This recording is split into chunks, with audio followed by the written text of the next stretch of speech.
Namo tassa bhagavato arahato samma sambuddhassa. Namo tassa bhagavato arahato samma sambuddhassa. Namo tassa bhagavato arahato samma sambuddhassa. Buddhang dhammang sanghang namasami. Once again, apologies for the slightly late starting, technical difficulties. This is the nature of the world, but very glad that we're up and running, and greetings to everybody here at Amaravati and also around the country, around the world, tuning in for this third of the Sunday afternoon talks for this Rains Retreat here at Amaravati. And the theme for today is dreaming ourselves into existence. Again, there seems to be quite a bit of range in that topic, and I'll explore a few of these themes, particularly around the principles of self and not self, atta and anatta, and the Buddha's teachings on that and how we can relate to those principles. Also, the nature of delusion, dreaming, and how that that process can be obstructive and beneficial as well. So I thought I'd start off reading there's a bit of a change. The epigraph that we chose from this for this book, Broad View, Boundless Heart, Lumpur Pasanno, whose birthday it is today. He's 71 years old today. And when he and I put this book together, I suggested we have this epigraph from the Greek poet Pindar, and I felt this would be suitable to read as a way of leading into the theme for today. Creatures of a day, what is anyone? What are they not? We are but a dream of a shadow. Yet, when there comes, as a gift of heaven, a gleam of sunshine, there rests upon the heart a radiant light, and a gentle life.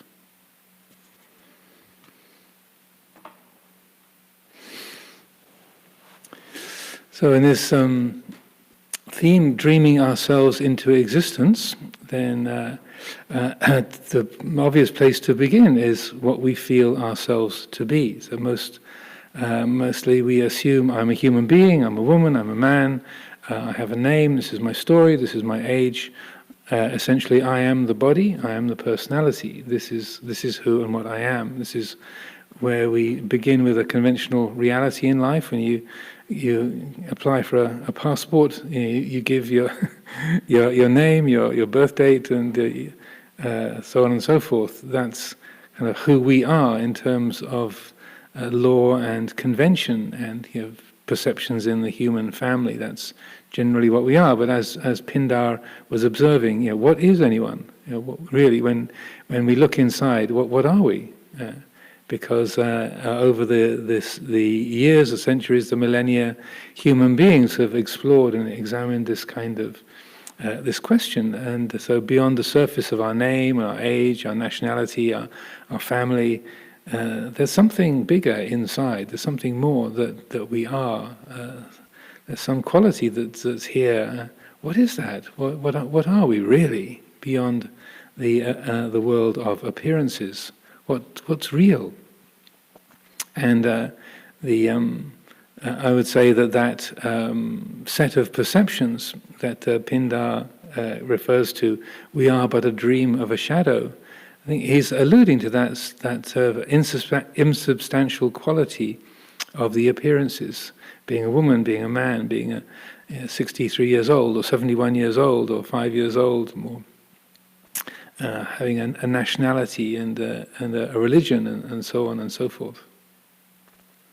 Well, the Buddha's second teaching, the second sutta, the Anattalakkana Sutta, speaks directly to this area, and this is a theme very frequently used in Dhamma teachings and contains some of the most potent insights. When the Buddha gave this teaching, this was the cause for his first 5 disciples, his 5 companions, to be fully enlightened. That was hearing this Dhamma talk of about 20 minutes or so. Then all 5 of his friends, his companions, realized complete and full enlightenment. So it's a powerful teaching in many, many respects. And in this teaching, the Anatthalakkhana Sutta, the Buddha goes through the categories of body and mind, the world of material form, rupa khandha, the aspect of the body, and then what are called the nama khandhas, the 4 mental aspects. Feeling or sensation, vedana, sanya, perception, sankhara, mental formations, emotions, moods, thoughts, ideas, memories, imagination. And then lastly, vijnana, consciousness, or discriminative consciousness, the capacity of the mind to distinguish one thing from another, the very sort of act of cognizing and discriminating. That he divides the world of mind and body conveniently up into these 5 categories. Then he goes through them one by one, and by a kind of dialectical method, a method of inquiry and dialogue. Then he asks the friends, the companions, these questions.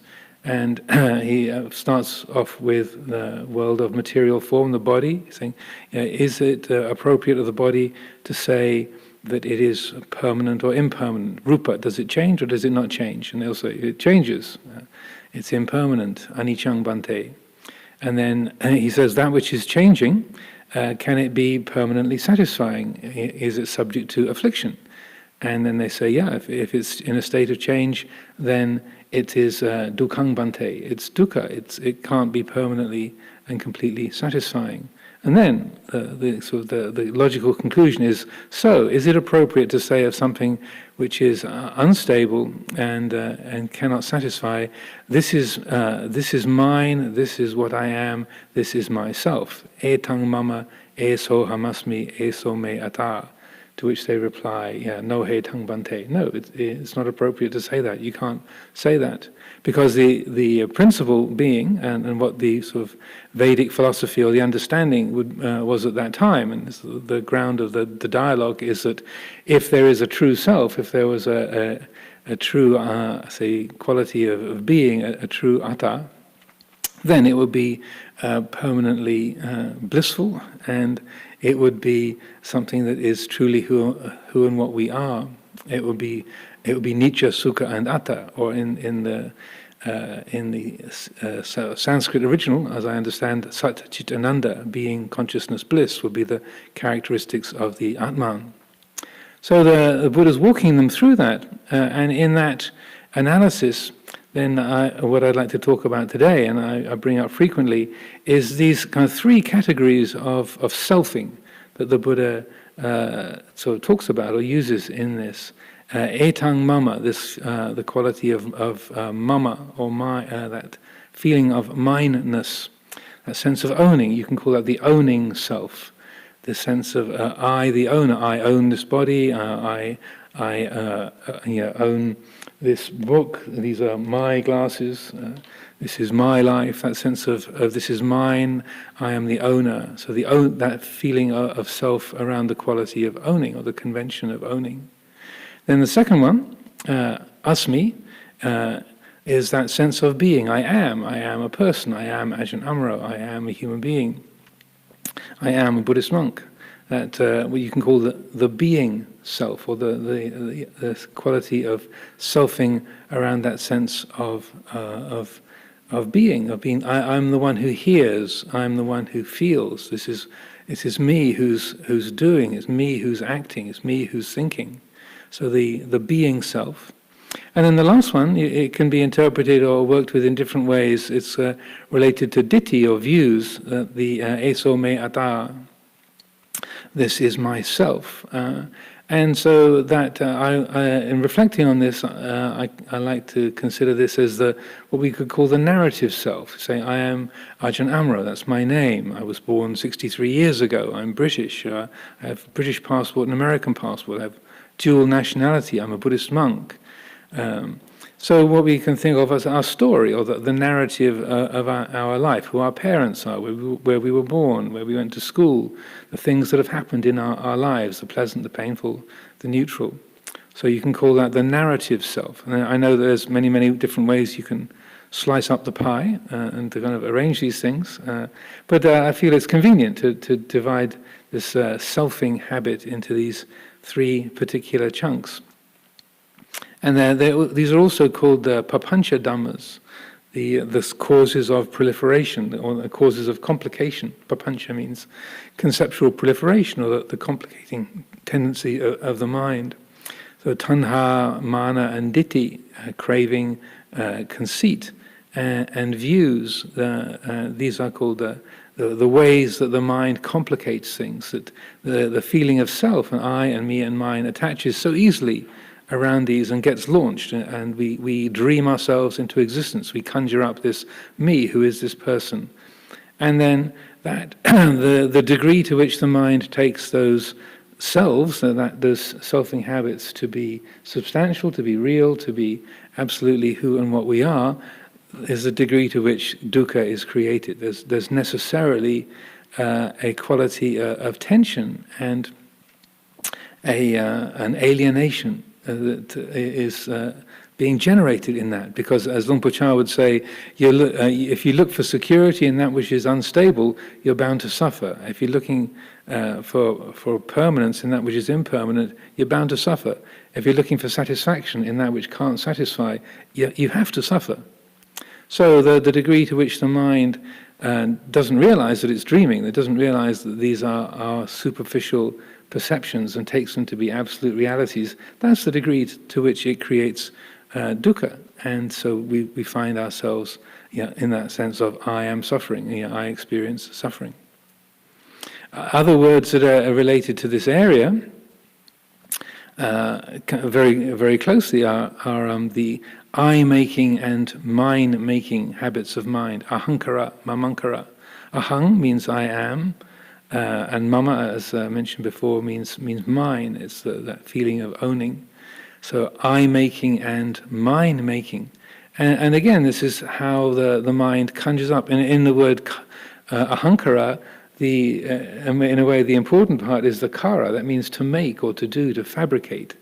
And so there's a forming. There's the I-making. It's that I-ness is made, it's constructed, it's not intrinsically there, it's not inherently there, it doesn't have any absolute substantiality, it's conjured into being, it's dreamed into being, it's formed and compounded into being. Similarly, that feeling of mama, that sense of mine. It's also, I'm not sure whether there's any real etymological connection, but I think the primordial noise of a baby calling for the mama, mama, mama, mama, that sense of mindness that the child owns the mother, is the source of warmth and comfort and safety, nourishment, mama, mama, mama, and how that represents mineness, that sense of owning in such a primal, basic, instinctual way. Whether that has any real basis in the language, I don't know, but it often comes to mind that there's a connection, there's a relationship between owning and babies all around the planet have that same kind of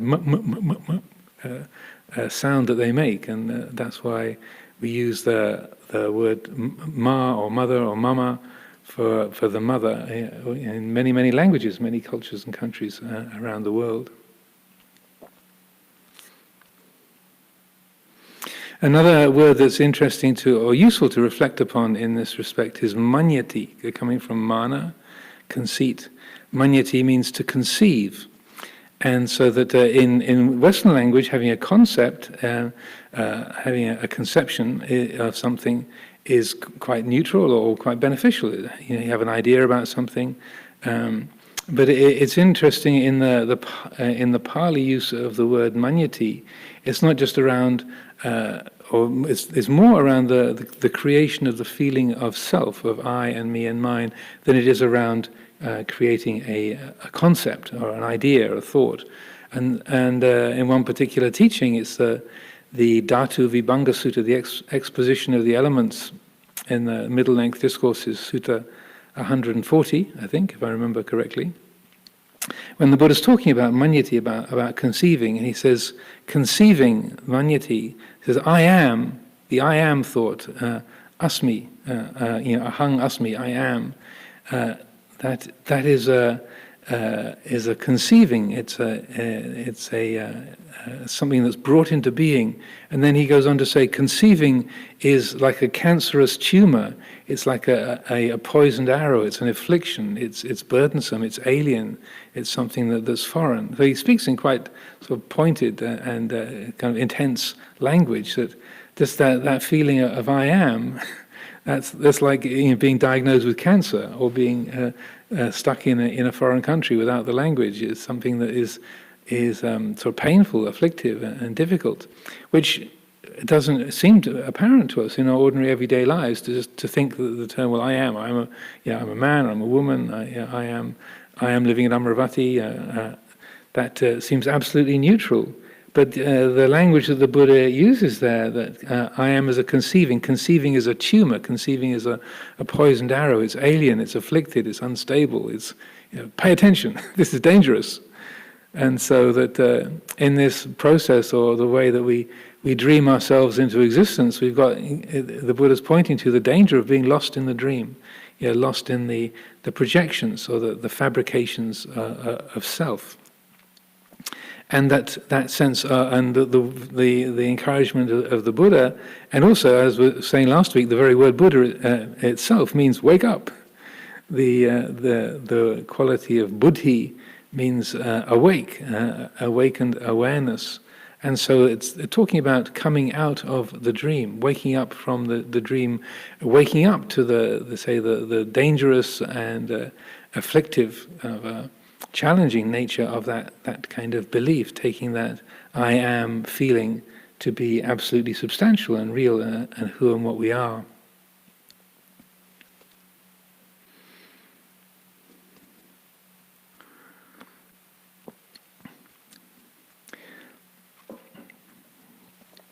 Long before I came in contact with Buddhism, when I was a teenager, I spent quite a bit of time trying to figure all these things out, and I was reflecting on the theme for the talk, and I had this memory of I lived on a farm in Kent in southeast England, and around the farm I had a lot of the sort of practical, heavy lifting jobs for the family.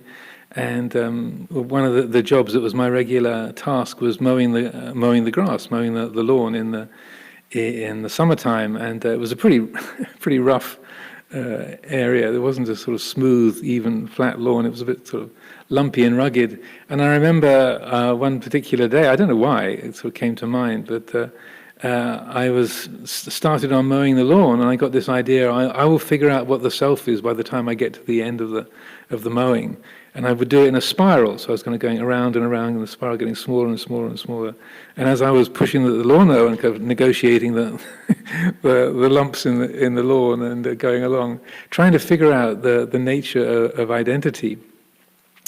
And it was the kind of thing you do as a 16-year-old, I guess. But that sense of trying to puzzle out, well, what is the real me? What's what is this quality of being? How does it work? And what is this? And I freely admit, by the time I got to the last patch of grass right at the middle of the lawn, I hadn't come to any kind of reliable conclusion. But it was very. It was kind of a memorable time, that in sense of when you look and you explore what's going on inside. There's certainly an impression that we are bigger on the inside than we are on the outside. That there's more going on within us, or there's more dimensions to what we are than is apparent at the surface. But what that is and how it works and what's going on was mysterious and unfathomable. I couldn't figure it out. But during those years, I did note, one of the reasons I was looking at this, I was trying to figure it out, was because I seemed to move in a number of different worlds. And then, so when I was a teenager and then leaving school and going off to university, And I found myself being in these different dimensions. So with my family down in the countryside, I was the son. I got two sisters, my mother and my father, and then their families, my various aunts and uncles and cousins, and that's who I am. I am that boy I'm the youngest of the cousins in the family, and this is who I am. And these are my grandparents, and this is the family dynamic, and that's who I am. But then when I would leave the family and go off to school each day, then that was all left behind. And I was this particular person in the school, and I had my role in the school, what particular year I was in, and I was a pupil. I had my uniform and the kind of school dynamics of the teachers and the other pupils, and who you liked and who you didn't like, and the things you were studying and the sports you did, and that was that world. And so I noticed, well, I'm in the school, I completely forget the family. When I'm in the family, I completely forget the school. And then also, we were very poor, but one thing that we did have was horses, ponies. And my grandparents used to underwrite a certain amount of our kind of fun activities as kids, so that a few things were paid for by my grandparents, my mother's parents. So we had ponies and horses, and so we would go off to horse shows and go to a riding camp, a pony club camp every summer. And I noticed when I was in the horse riding community and joining in with various competitions, show jumping or cross-country jumping or these different contests that we had, that I was completely a part of that world. And if I was going along to the point-to-point, the races, and hanging out in the beer tent, chatting with all of the people in their green Wellingtons and their tweed jackets and their glasses of gin and tonic and such like, so I was completely part of that world. And the school and the family were also kind of forgotten and in the background. And then when I was at college off in London, then I was a sort of college student, and I had the psychology department, physiology department, and the people there, and the folks I hung out with, and I was completely part of that. And so it was really puzzling to me. So which one is which one is my true self? Yeah, am I is it really I'm the family member, and the rest is all tacked on around the edges, or am I really the student, or the kind of academic inquirer, and then the family and the horse riding world and the kind of school companions, public school crowd that I grew up with, going around getting drunk and partying and racing through the country lanes of Kent and causing all sorts of trouble for ourselves and others. Which one's the real me? Which one is the true self? And because I noticed in each realm you'd mesh together with other people, and you take on their value system. And some of them are extremely sort of right wing and conservative, and always wore kind of a conservative, old fashioned clothing, and others were sort of hippie anarchists, flouting every rule possible, and all sorts of different conventions, but somehow I felt at home in each one of these worlds, and I didn't feel like I was being hypocritical, but there was a sense of hopping from one dimension to another. But what's the real me? What's really important? What's my real value system in the middle of all of this? And again, I couldn't. I thought about this, and it was really really strange to consider. And yet I still couldn't figure out a sense of, well, what's the real person? What's the genuine me that's at the middle of all of this? And probably all of us here, here we are, Buddhist monastics, nuns, monks, novices, anagarikas, anagarikas, lay people. Even probably a number of the lay people think, oh, she's wasting her time. What's she doing in that place again? How many years is she going to be there? Well, how can you waste your life? He's got a degree, he's got a PhD. What's he doing in that place? Wasting his life. Or like, oh yeah, that's really great. I wish I could do that. The way that people perceive us or project upon us. They're embarrassed about us, they're proud of us, they're confused about us. Different people see us in different ways. So what are we? What conclusion do we come to? So in this reflections on anatta and the way that we conceive ourselves, and the way that the Buddha talked about self-conception, that manyati, conceiving the I am, And he talks about that a lot in the teachings, various different places. Sometimes in quite an analytical way, like the Anattalakkana Sutta, the discourse on not self. Other times, really quite pointed, and again pretty blunt in his delivery and the way he's making his perception felt. There's a particular sutta called the dung beetle, and he's talking about a monastic or a samana or a brahmin, a spiritual teacher, who is sort of proud of their position. It's someone who is a samana or a brahmin who's proud of how many disciples they've got, or how proud of how tall their temple is, or how much money their temple gets given. You know? And the sense of, I'm really somebody. I've got thousands of disciples. I've got 20 monasteries. I've got my stupa is twice the height of the the stupa next door. The kind of stupa competition. Trying to sort of compare yourself or feeling inflated about your achievements. And the Buddha, in a very pointed way, says, this is like a dung beetle in the forest that gathers a big ball of dung and says, my ball of dung is bigger than anybody else's ball of dung. I got the best ball of dung. My ball of dung is really the biggest. So comparing a fellow spiritual teacher to a dung beetle, or even his own disciples, that some of his disciples might have been quite pleased with their own knowledge or their own, say, being praised by the public or being given lots of offerings, that it might well have been as much a teaching to the Buddha's own disciples as it was talking about other spiritual figures around and about. But it's pretty blunt to say this is like a dung beetle saying, look at the size of my dung ball. This is so precious, so valuable. My dung ball is bigger than anybody else's. But it puts that into perspective, how the ego can get inflated around things that the society values. Like if you're an academic, how many papers you got published, even though there's only like 100 people around the planet who can actually understand what you've written. You still, you've got 150 papers that you've published in the last 10 years.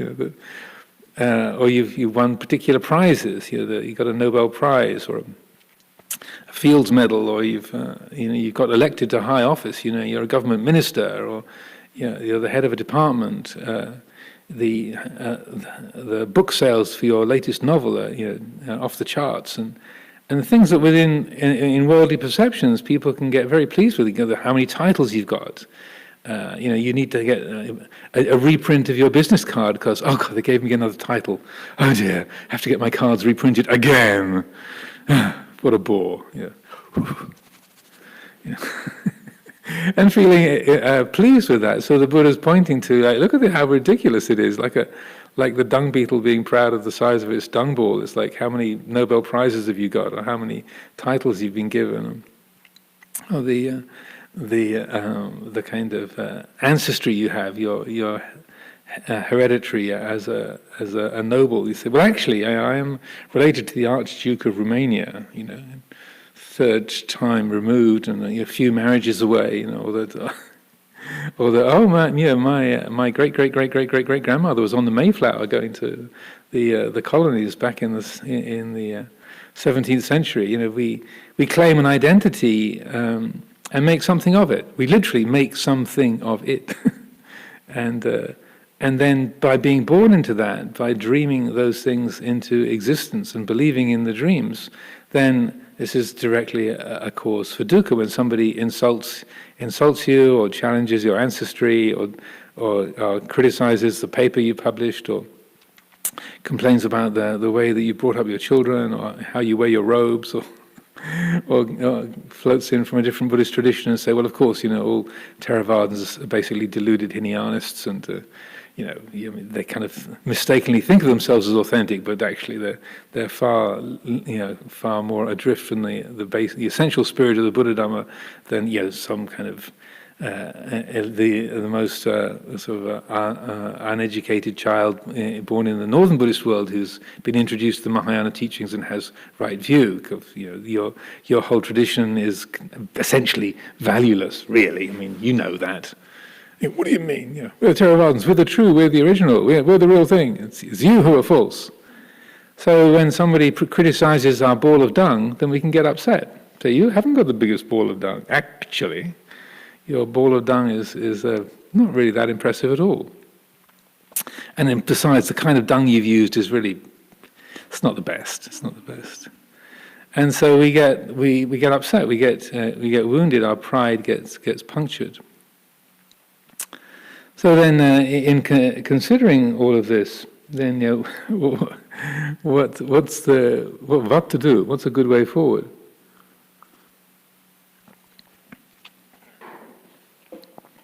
So essentially, there's quite a number of practices that are there in the teachings, and that within the forest tradition, we have a lot of focus on this, say, exploring those feelings of self, and particularly the development of vipassana meditation, and the development of insight is around seeing into that false or deceptive nature of the different kinds of selves that the mind believes in, and particularly in this respect, seeing the empty nature of the five khandhas, seeing how that the things that the mind is attaching to and giving substance to, the body, feelings, perceptions, mental formations, consciousness, that really, in essence, that they're empty, they're void of substance, they're hollow, they are deceptive.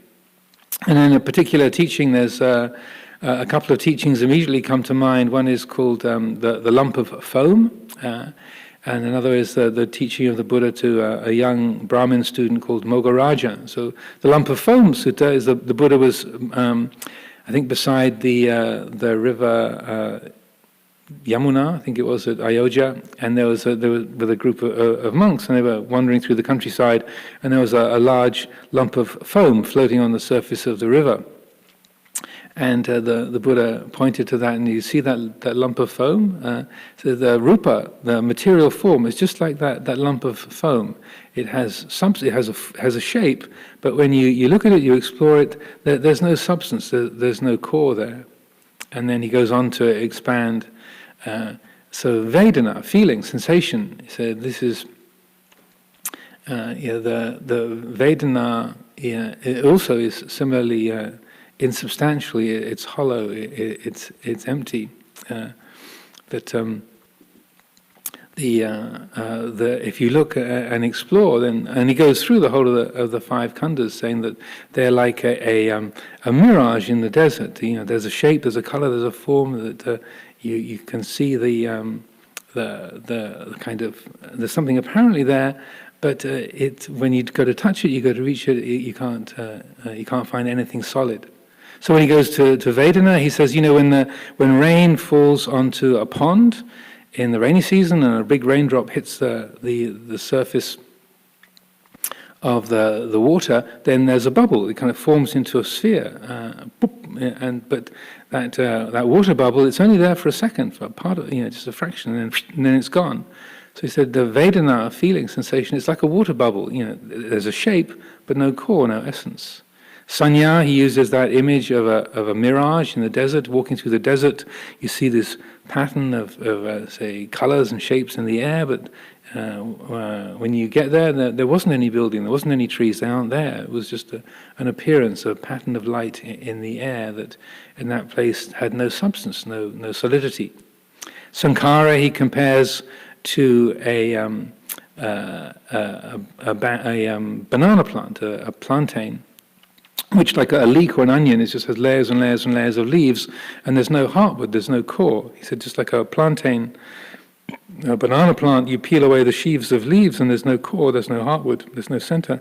So Sankara is like this, or our emotions, our memories, our ideas, our concepts, our thoughts. Just like a banana plant, you kind of peel away the layers, and then there's no thing, no core, no heartwood at the center. And then the last one, Vijnana, consciousness, he says, it's like a conjurer performing a trick. When you see a conjurer, a magician doing a trick, it seems like there really was a rabbit coming out of the hat, or that somebody, the magician's assistant was standing there, and they throw a cloth over them, and then the cloth falls to the ground, and the assistant has disappeared, has vanished. And it seems like real magic was done, but actually it was a trick. It was just an appearance. It was just a seeming. So that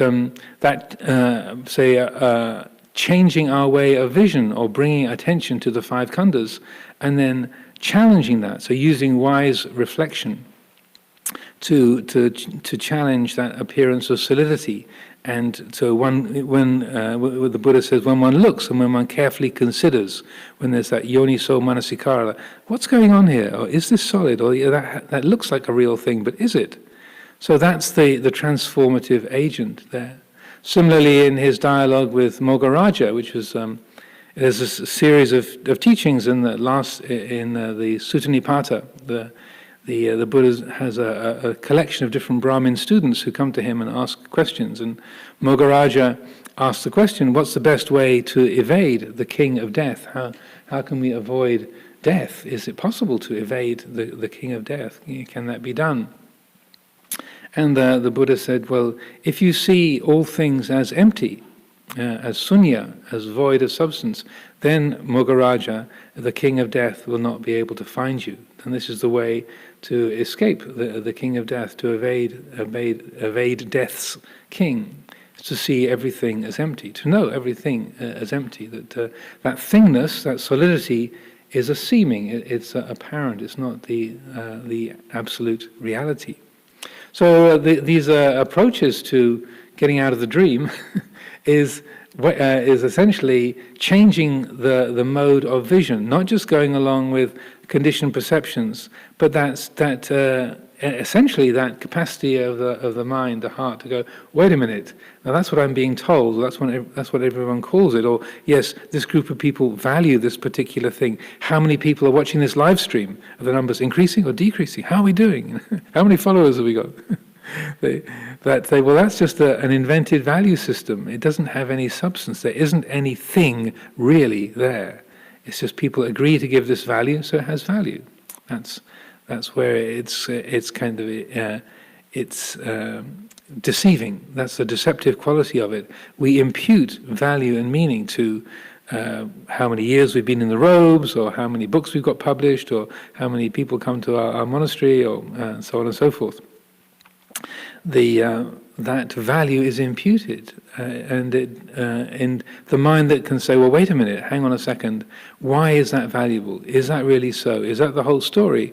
Then that, in essence, that is the way that the vision is changed. In that moment, the innate wisdom faculty of the heart is being engaged, and that capacity to explore and to consider is being used, as wise reflection is being employed, and then that wisdom faculty says, oh, of course, how could it be anything solid or substantial? That couldn't be the case. This is just a human agreement, a nationality. I like to point out the fact that right now the United Kingdom consists of England, Wales, Scotland, and Northern Ireland. That's the United Kingdom. The Cornish some of the Cornish consider themselves a separate nation as part of the Union. Other people will say, the Cornish people are out of their minds. They're not a separate nation at all. Some people can make a case for that. 2,000 years ago, this wasn't England. England didn't exist as a concept. We were in the. This was part of the kingdom of Essex. This is what we now call England was made up of about 7 different countries at that time. If you go back 3,000 or 4,000 years, then even Essex didn't exist. The tribal lands controlled by particular families or groups or clans. What's a border? What's a country? What's a nationality? It's conjured into being. It's dreamed into existence, and then we get lost in the dream. So when we wake up, then we realize a border can only be a convenient fiction, a name, an identity, an achievement can only be a convenient fiction. So it's also in terms of dreaming ourselves into existence. We can also dream ourselves out of existence, or we can dream ourselves into realization. And so this one of the areas that's useful to consider, and that I also want to share, is that it's talking as I have been today, it can sound like all kinds of conventions and forms are sort of deceptive, obstructive, difficult, problematic. But that's not the case, because we have the Buddha's teachings. And so those are also conventions, forms, structures, words, concepts. They are dreams also. And I remember years ago when Kittisaro, who's a very eminent lay teacher nowadays, but he was an eminent monk teacher back in the day, and when we were spending time together in, I think it was we spent a winter retreat together in I think 1991 down at Chithurst, and I remember he used this phrase about the Buddha. He said he called the Buddha the supreme creator of dreams to wake up the dreamers. That was stuck in my mind. That was a beautiful way of describing it, that the Buddha was a weaver of dreams. He created dreams to wake up the dreamers. So thank you, Kittisaro, coming up with that. Because that's what the teaching is. And it's also called the miracle of instruction. A couple of weeks ago I was quoting this from the Kevada Sutta, when the Buddha talks about different kinds of miracles. So there's a miracle of like psychic power, reading people's minds, flying through the air, looking into past lives, and so on and so forth. So that's one kind of miracle. The other kind of miracle is the miracle of instruction, that you can say some words, and if people are paying attention in an appropriate way, then the words that they hear can bring about a transformation of the heart, and the heart can be completely liberated. That's amazing. Like the 5 disciples, the 5 companions listening to the Anathalakkana Sutta. It only takes about 20 minutes to recite. So they sit down together. There they are in the deer park in Varanasi. The Buddha and his 5 companions, this bunch of yogis kind of living in the forest. And you have the Buddha, the fully awakened Buddha, just newly come from Bodh Gaya and his full and complete enlightenment, talking to his ragged monastic companions there in the deer park. He says the words of the Anathalakkana Sutta, and all 5 of them become arahants right there. That's a miracle, just from hearing the words that the Buddha was saying. And obviously they had the spiritual potential, the paramitas that were kind of ready to ripen. But still, that's amazing. That's a miraculous thing. So just by putting words together and conveying them in a certain form and fashion, and there being the receptivity and the reflective capacity in the listeners, then that transformation, that waking up can happen. So the Buddha said, of these 2 types of miracle, the miracle of psychic power and the miracle of instruction, so the miracle of instruction is the superior. Flying through the air or reading people's minds is, well, so what really? It doesn't really matter that much, doesn't really help anybody, but actually being able to enable or catalyze the liberation of the heart in another, that's amazing, that's wonderful, that's truly glorious. So that process of teaching, and it's really using the conditioned world, using the conditions to enable the heart, the mind, to awaken to the unconditioned. You're not creating the unconditioned. That fundamental reality is already present. That's the Dhamma itself. But it's you're using conditions to enable the unconditioned to be realized, and that's a wonderful and marvelous thing. So it's believing in the conditioned realm and taking it to be solid that causes the problems. But where we know that the conditioned world and the conventions of language and thought, we know that they're conventions and structures and forms, but they still have an effect.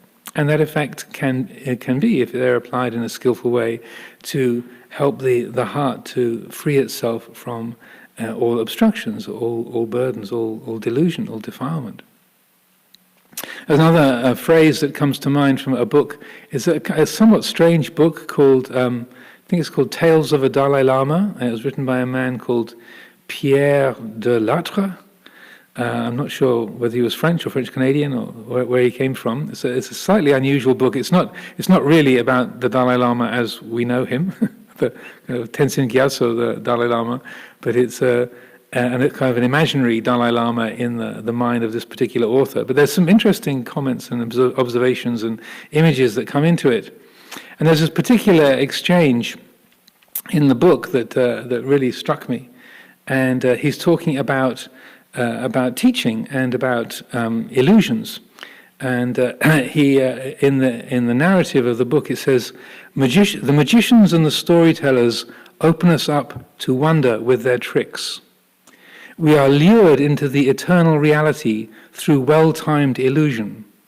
For illusions appear as enticing emanations from around that oval into which all faces vanish when the ego surrenders to the mystifying self, with a big S. So that really struck me. The magicians and the storytellers open us up to wonder with their tricks. We are lured into the eternal reality through well-timed illusion. I said, yeah, that's exactly how it works. So hearing a Dhamma talk is if it's a kind of good talk, if it's effective, it's a well-timed illusion. It's just a construction. We gather together here in the sala at Amaravati. Somebody dressed in robes sits up on a chair and talks into a microphone and a camera. Hopefully that broadcasts itself around the world. And that if the chemistry works, then we are opened up to wonder by that trick. We are lured into the eternal reality through well-timed illusion. And that last part, for illusions appear as enticing emanations from around that oval into which all faces vanish when the ego surrenders to the mystifying self. Again, the Venerable Tenzin Gyatso would not use that kind of language exactly. I think the words are put into his mouth in the book. I haven't looked at it for a long time. I just had memorized the passage. But if you notice, sometimes when you're particularly in a half-light and the mind is very awake and inspired, then people's faces start to sort of blur and the features tend to dissolve a bit. If you look at your own face in a mirror in a half-light, your own face can start to mutate and dissolve, and the selfing sort of breaks up and is not so concrete or not so solid. And I feel that's probably what the author was referring to when saying that oval into which all faces vanish when the ego surrenders to the mystifying self. So that essentially, I would say that means when there is a letting go of that illusion of that conceiving of self, of the owning self, the being self, the narrative self, when that lets go, then there's a blurring, there's a dissolving of that illusion. It's also interesting to consider that the word person comes from the Latin persona. Per means through, sona is sound. So a persona is a mask that an actor speaks through. So being a person, right there in the word, it's a mask. So this also reflects the fact that going back to which is the real me, or taking on these different roles, that if we remember it's a mask, that we're not really a woman or a man, we're not really 63 years old or 23 or 103, we're not really Spanish or French or Italian or English or American. Really, that's a mask. These can only be masks. They are personae. Then in that recognition, there's a freeing of the heart. And that might be liberating or delightful to hear, or it might be frustrating. But Ajahn, what are we? What is this? What's real? And again, I think, as I was saying last week, how when the Buddha talks about his own nature, and it's one of those rare instances where you have the Buddha speaking about literally his own subjective experience when he's talking to Vacchagotta. And he uses the framework of the five khandhas, the body, sensation, feeling, perception, mental formations, consciousness. And he uses that framework to talk to Vacchagotta, and he says, that material form, Vaccha, whereby one trying to describe the Tathagata would describe him, that has been cut off at the root, made like a palm tree stump, deprived of the conditions for existence, and rendered incapable of arising in the future. The Tathagata is liberated from being reckoned in terms of material form, Vaccha. He is profound, immeasurable, unfathomable, like the great ocean. So too with Vedana, with feeling, with perception, mental formations, consciousness. That consciousness whereby someone trying to describe the Tathagata would describe him, that has been cut off at the root, made like a palm tree stump, deprived of the conditions for existence, and rendered incapable of arising in the future. The Tathagata is liberated from being reckoned, from being measured in terms of consciousness. He is profound, immeasurable, unfathomable, like the great ocean. So you get profound, immeasurable, unfathomable. It doesn't give you a lot to hang on to. But then again they say that, oh, well, that's what I am. I am profound, immeasurable, unfathomable. That's what I am. But that's just a thought. That's just the mind saying, I am that. And that as soon as there's that manyati, that conceiving, that I-making and mind-making, right there is dukkha. That's the degree to which the mind believes in that I am. So it's a relinquishing. And so in this respect, it's like that the mind that recognizes that what is real is not definable, is not nameable, is most skillful.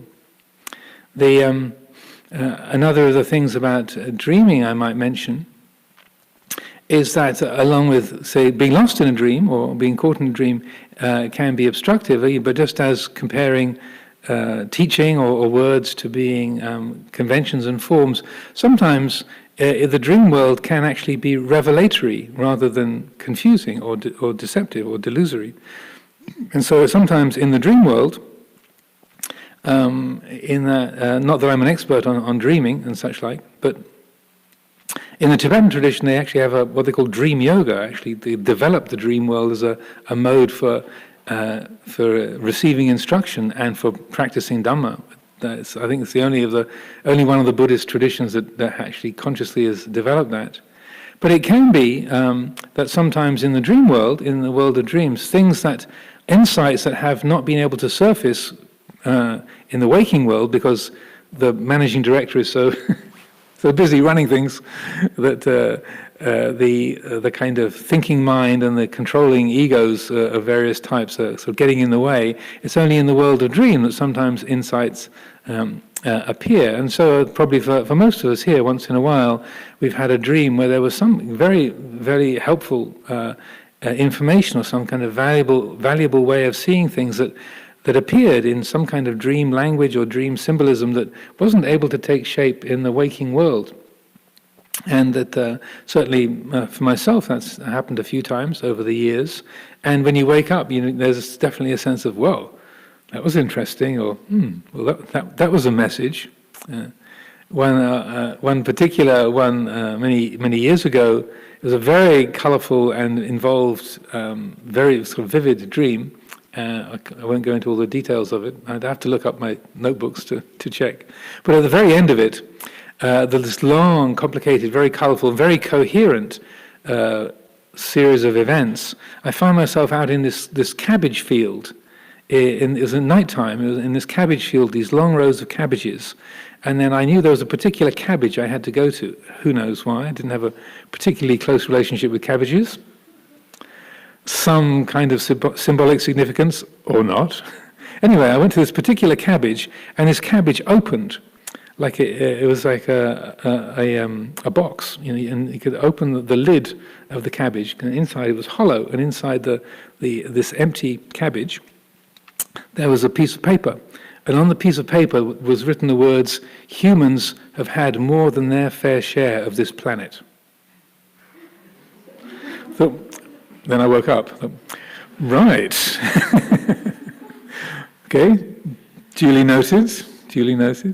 It was a useful message to receive. I had that feeling anyway, but that we were overdoing it on the consumption side of things. But it was interesting that sort of surfaced in the dream world.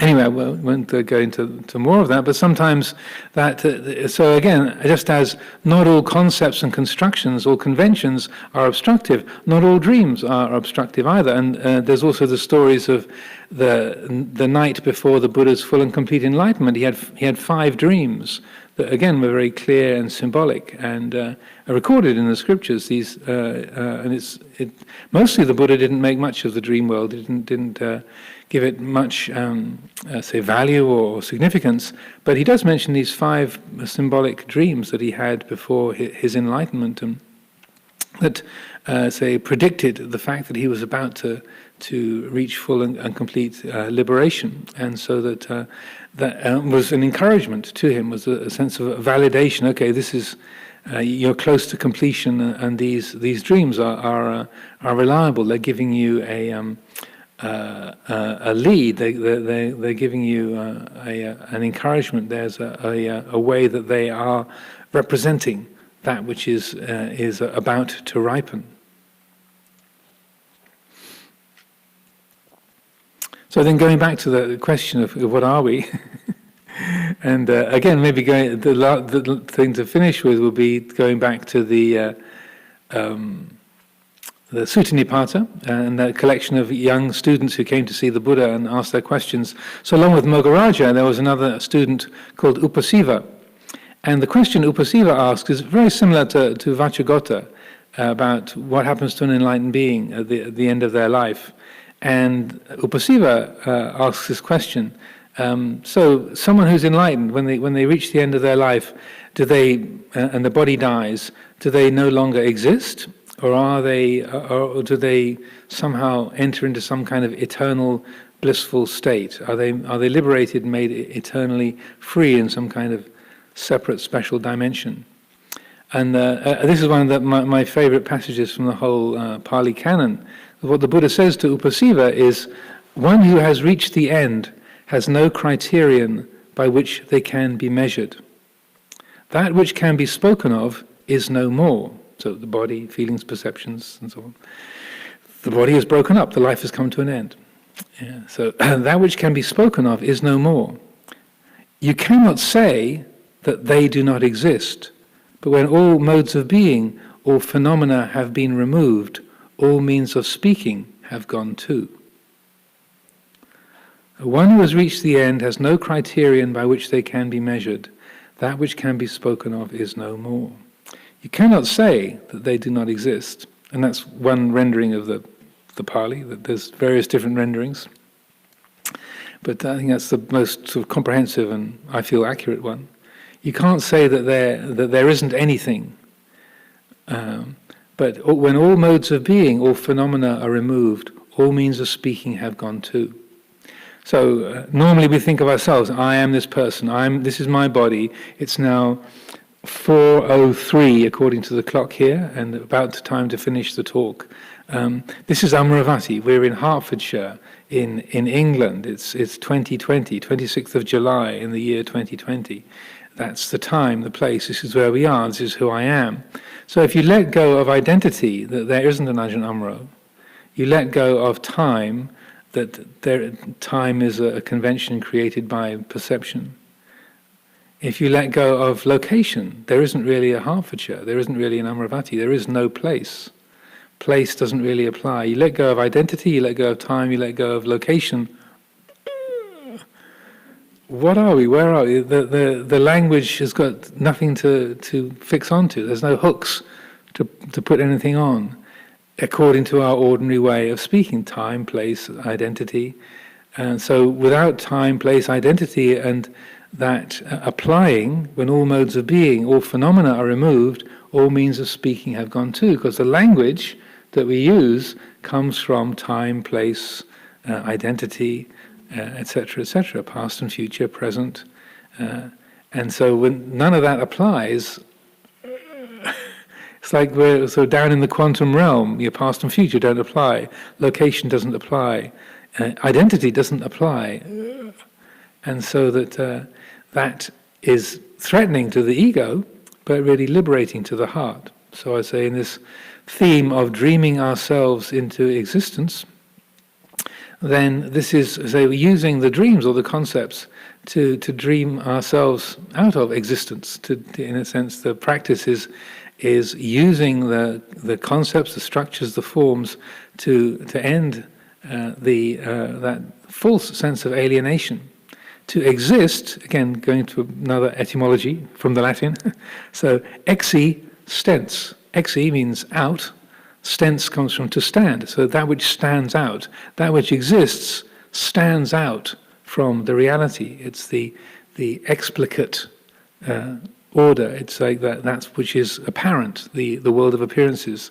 The Dhamma is what things stand out from. They exist, they stand out from.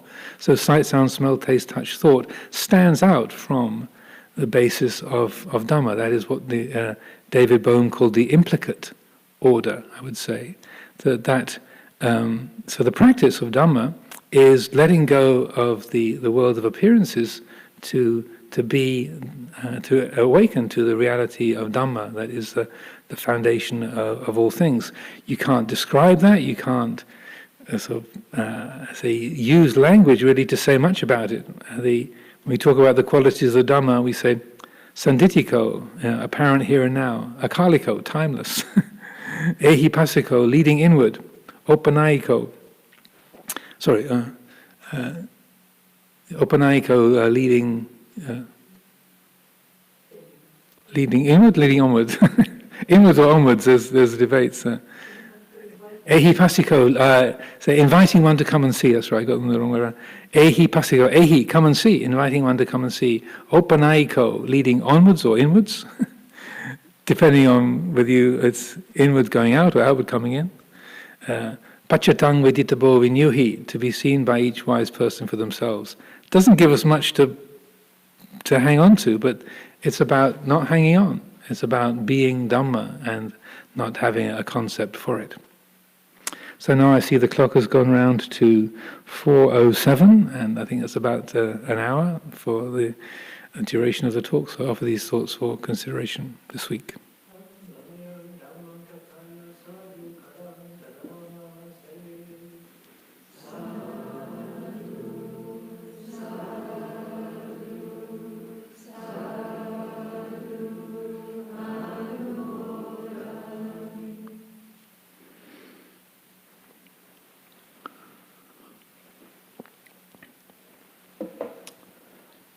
People have been diligent in sending in a few questions.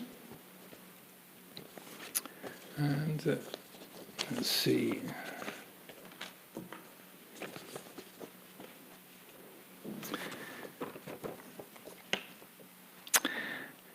So the first one, why do you believe practices support an awakening from the dream? Isn't awakening spontaneous and can happen at any time to anyone? Do practices just make our dream a more pleasant sleep, i.e., it's better to be peaceful and calm than angry and agitated? In reality, with awakening, aren't both states empty and just so? I'm coming from a Tony Parsons perspective, if one could call it a perspective. I read his books in Amaravati Library. So I read this question, I thought, Tony Parsons? And I looked up Tony Parsons on Wikipedia, and Tony Parsons is both a journalist and a crime fiction writer. I thought, this can't be the right person.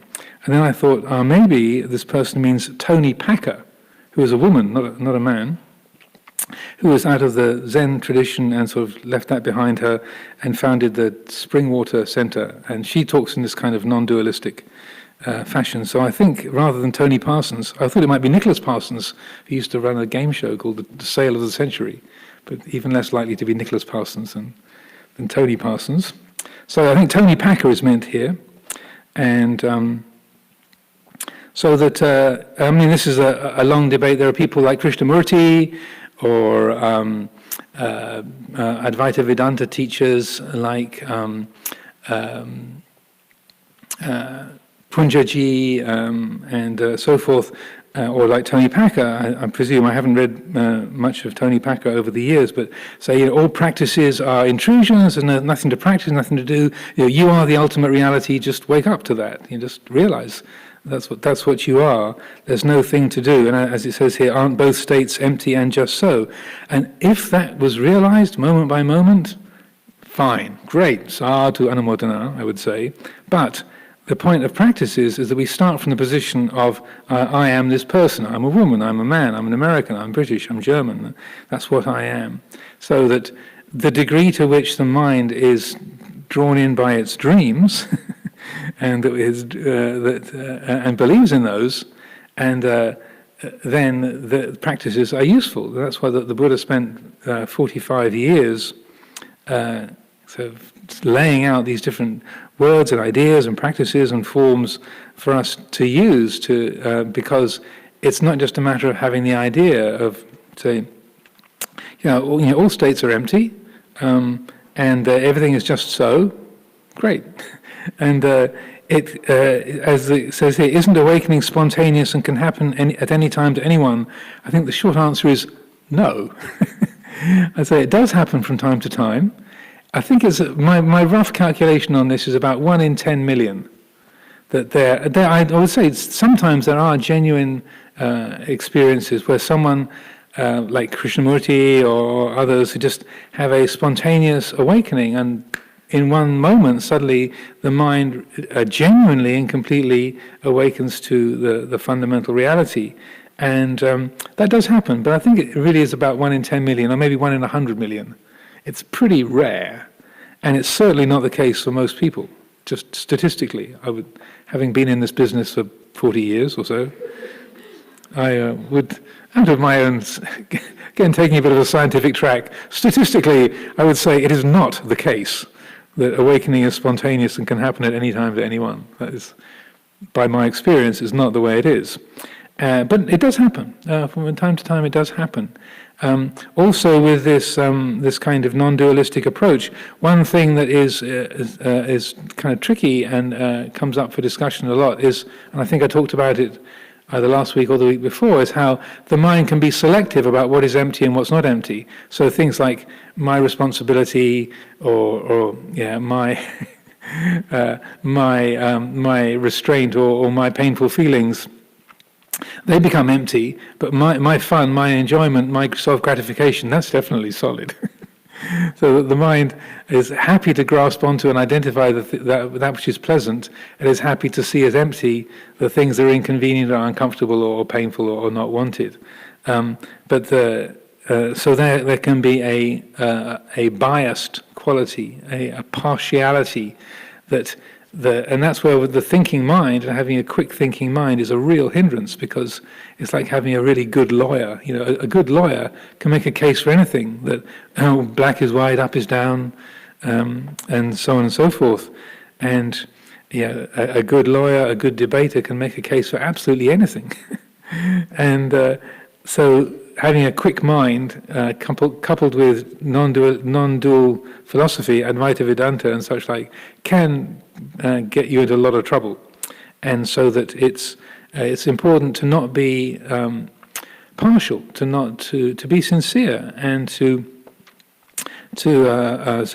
genuinely be looking upon every condition as empty, whether the conditions you like, the conditions you don't like, and not just making excuses for your own defilements. It's kind of interesting how some of these non-dualistic teachers end up with numerous sexual partners and surrounded by all kinds of scandals, and with money and power and sex. And it's like, if everything was empty, how come they have 9 wives, or they got $150 million squirreled away in a Swiss bank account that nobody knew about? And it's like, that doesn't sound very non-dualistic.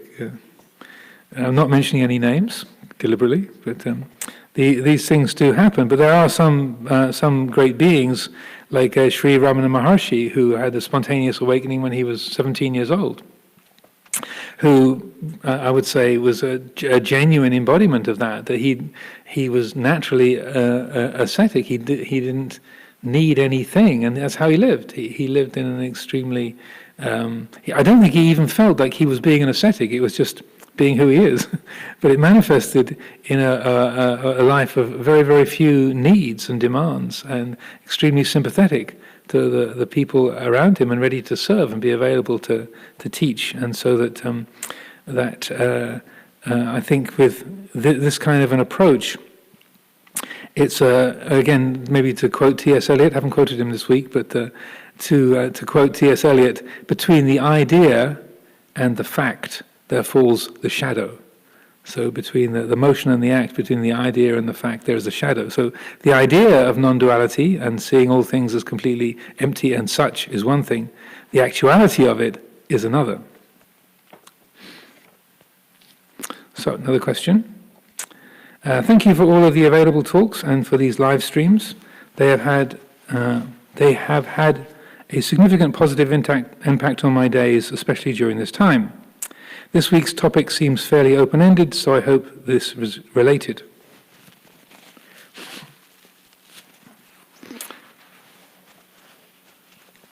I find I have an aversion to be boxed in to my likes and dislikes, or overly value or identify with my personality. It bothers me when people use their likes and dislikes as a way to differentiate themselves from other people, and I try not to do this. I recently listened to the Dhamma Talk on which you shared your poetry, and on another occasion I saw Bhikkhu Bodhi perform a composition of his on a piano. It's interesting. I had no idea Bhikkhu Bodhi played the piano. Life is full of surprises. In both cases I was surprised. Yeah, me too. I enjoy playing music and arts, but also have a strong aversion to identify as a musician or have attention on myself. My question is, do you have advice on how to function in the world as a personality, without using that personality or identity to create distance between yourself and other people, and feeding envy or desire in others? Thank you. Well, whether you feed envy or desire in other people is kind of out of our control. Sometimes you can just be walking around doing nothing very much, and somebody is really inspired and envious of you, and somebody else is really critical of you. They kind of, and you don't even think that you're doing anything. So the way we behave can, to a degree, affect others, but exactly what people make of what they perceive is really out of our hands. And it's interesting, not recently, but in the past, within a couple of days, I've had two different people saying, I'm really inspired by the way you do X, Y, Z, and somebody saying, I'm really upset. It's really annoying by the way you do X, Y, Z. It's like, what? Have you guys been talking to each other? It was kind of eerie. Like within 24 hours, it was completely opposite. Is there something going on here? What's happening? But anyway, going to this. So personality, again, going to the word persona. If we remember that being a poet or being a musician is a mask, it's a thing or being a Dhamma teacher. I don't think of myself as being a teacher. If I'm by myself in my kuti, I'm not a teacher, I'm just this. I'm not teaching anybody anything. If I come out here and there's a microphone and a camera and a crowd of people, then whoomp, suddenly I'm a teacher.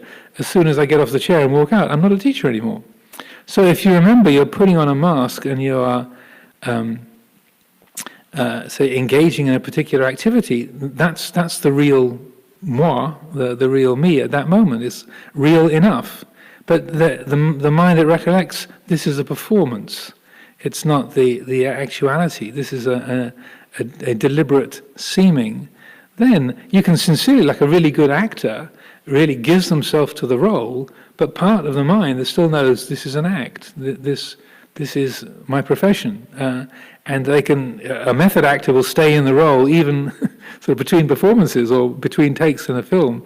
They stay in mode, even in costume, the whole time. But still, part of them remembers, I am Daniel Day-Lewis, or I am Marlon Brando, or whoever, and that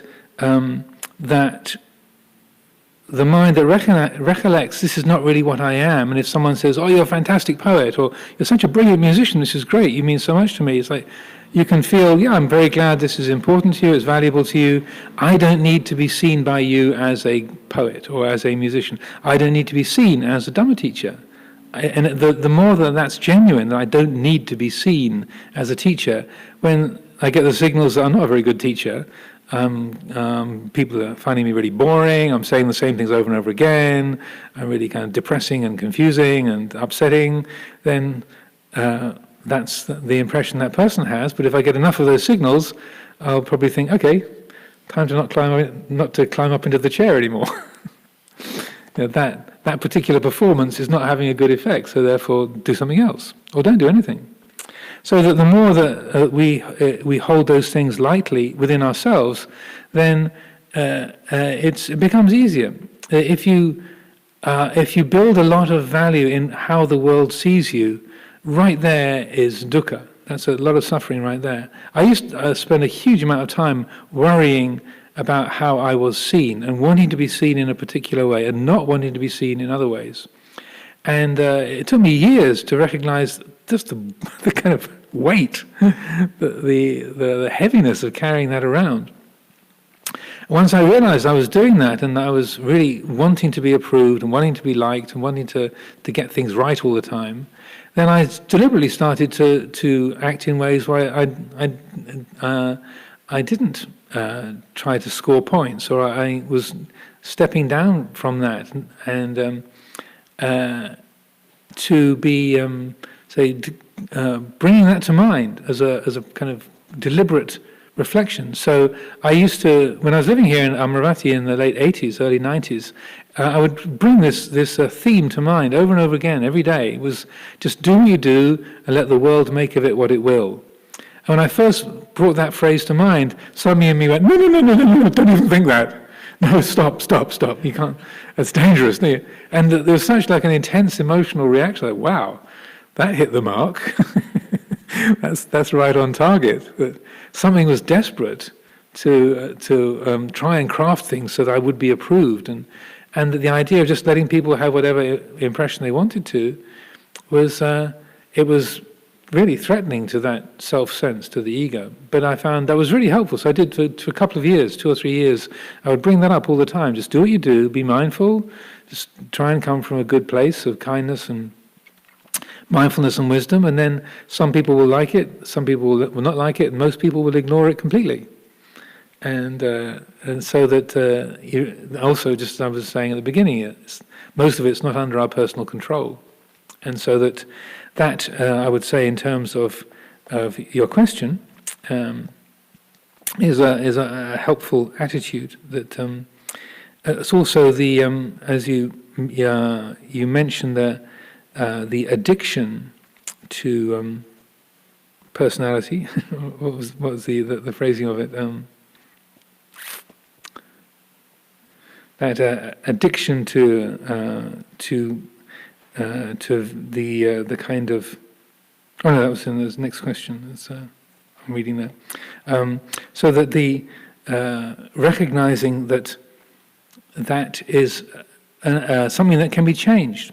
You can't change what the world does, but you do have control over the attitude. That's where we can have an effect. And I would say everything hinges around attitude. And so that so now it's radically different from this side of things. That I'm far more at ease of being approved, not being approved. It doesn't carry so much weight. I don't lose sleep over that at all. It's and there's a palpable sense of relief in not having to be that thing, or being obsessed or addicted to trying to create a particular impression. So next question. This one's about addiction. Dear Ajahn, regarding that addictive propensity to appropriate experience and construe it into personal existence, could you please elaborate a bit on the I-making, mind-making, me-making latent tendencies mentioned in some suttas? Well, so it just so happens I was talking about that a lot today. And I feel that the kind of why the word addiction caught my attention is it is a kind of an addiction. There's a that I feeling, even if the I feeling is not pleasant, is around I'm an awful person, I'm a failure, I'm falling apart, I can't do it anymore, nobody loves me, I used to have it, now I haven't got it. That's addictive. That's as addictive as I'm somebody special, I'm really great, I've really got things the way that I like, I am a good person. It doesn't have to be with a positive or pleasant tone. And in Western society, often the self-critical selfings are kind of more potent and more deep-rooted than many of the positive or kind of sweeter tasting ones. Again, I think I was quoting Gurdjieff a few weeks ago, where he said, you can take away anything from people except for their suffering. They'll hang on to that until death. So that my suffering, like me, we love that quality of defined being, and that when that is challenged or when that falls away, that's felt as an ego death. That's a disaster. And so me failing, me not being anything, that's terrible. And so that we shy away from that kind of ego death with great vigor. So I feel it's just to recognize that it's an addiction, and that in terms of so the neurology of it, it's what we're addicted to really is dopamine. It's a sort of the kind of neurotransmitter, the chemical in the brain that hits that affirming centers that says yes. I am a terrible person. Yes. This is me. Yes. This is mine. Yes. This was mine and I lost it. Yes. So it's a kind of chemical reaction that occurs within us, that we're like as if we're addicted to alcohol or nicotine or cocaine. That there's literally a physical addiction. We love that feeling, even though it might be based on a painful experience. Me as a victim. So, like with any addictions, the first thing to do is to recognize I'm an addict. That there is addiction, that the mind is locked onto this, and really something really likes that defined being. It loves that. It says, yes, that's what I am.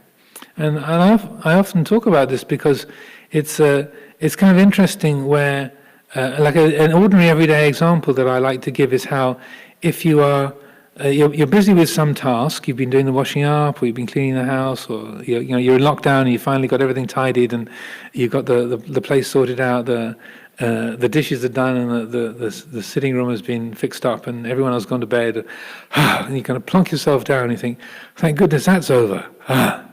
So the mind has been fixated on a particular task, and that's what you are. I am cleaning up. I am doing this. This is my job.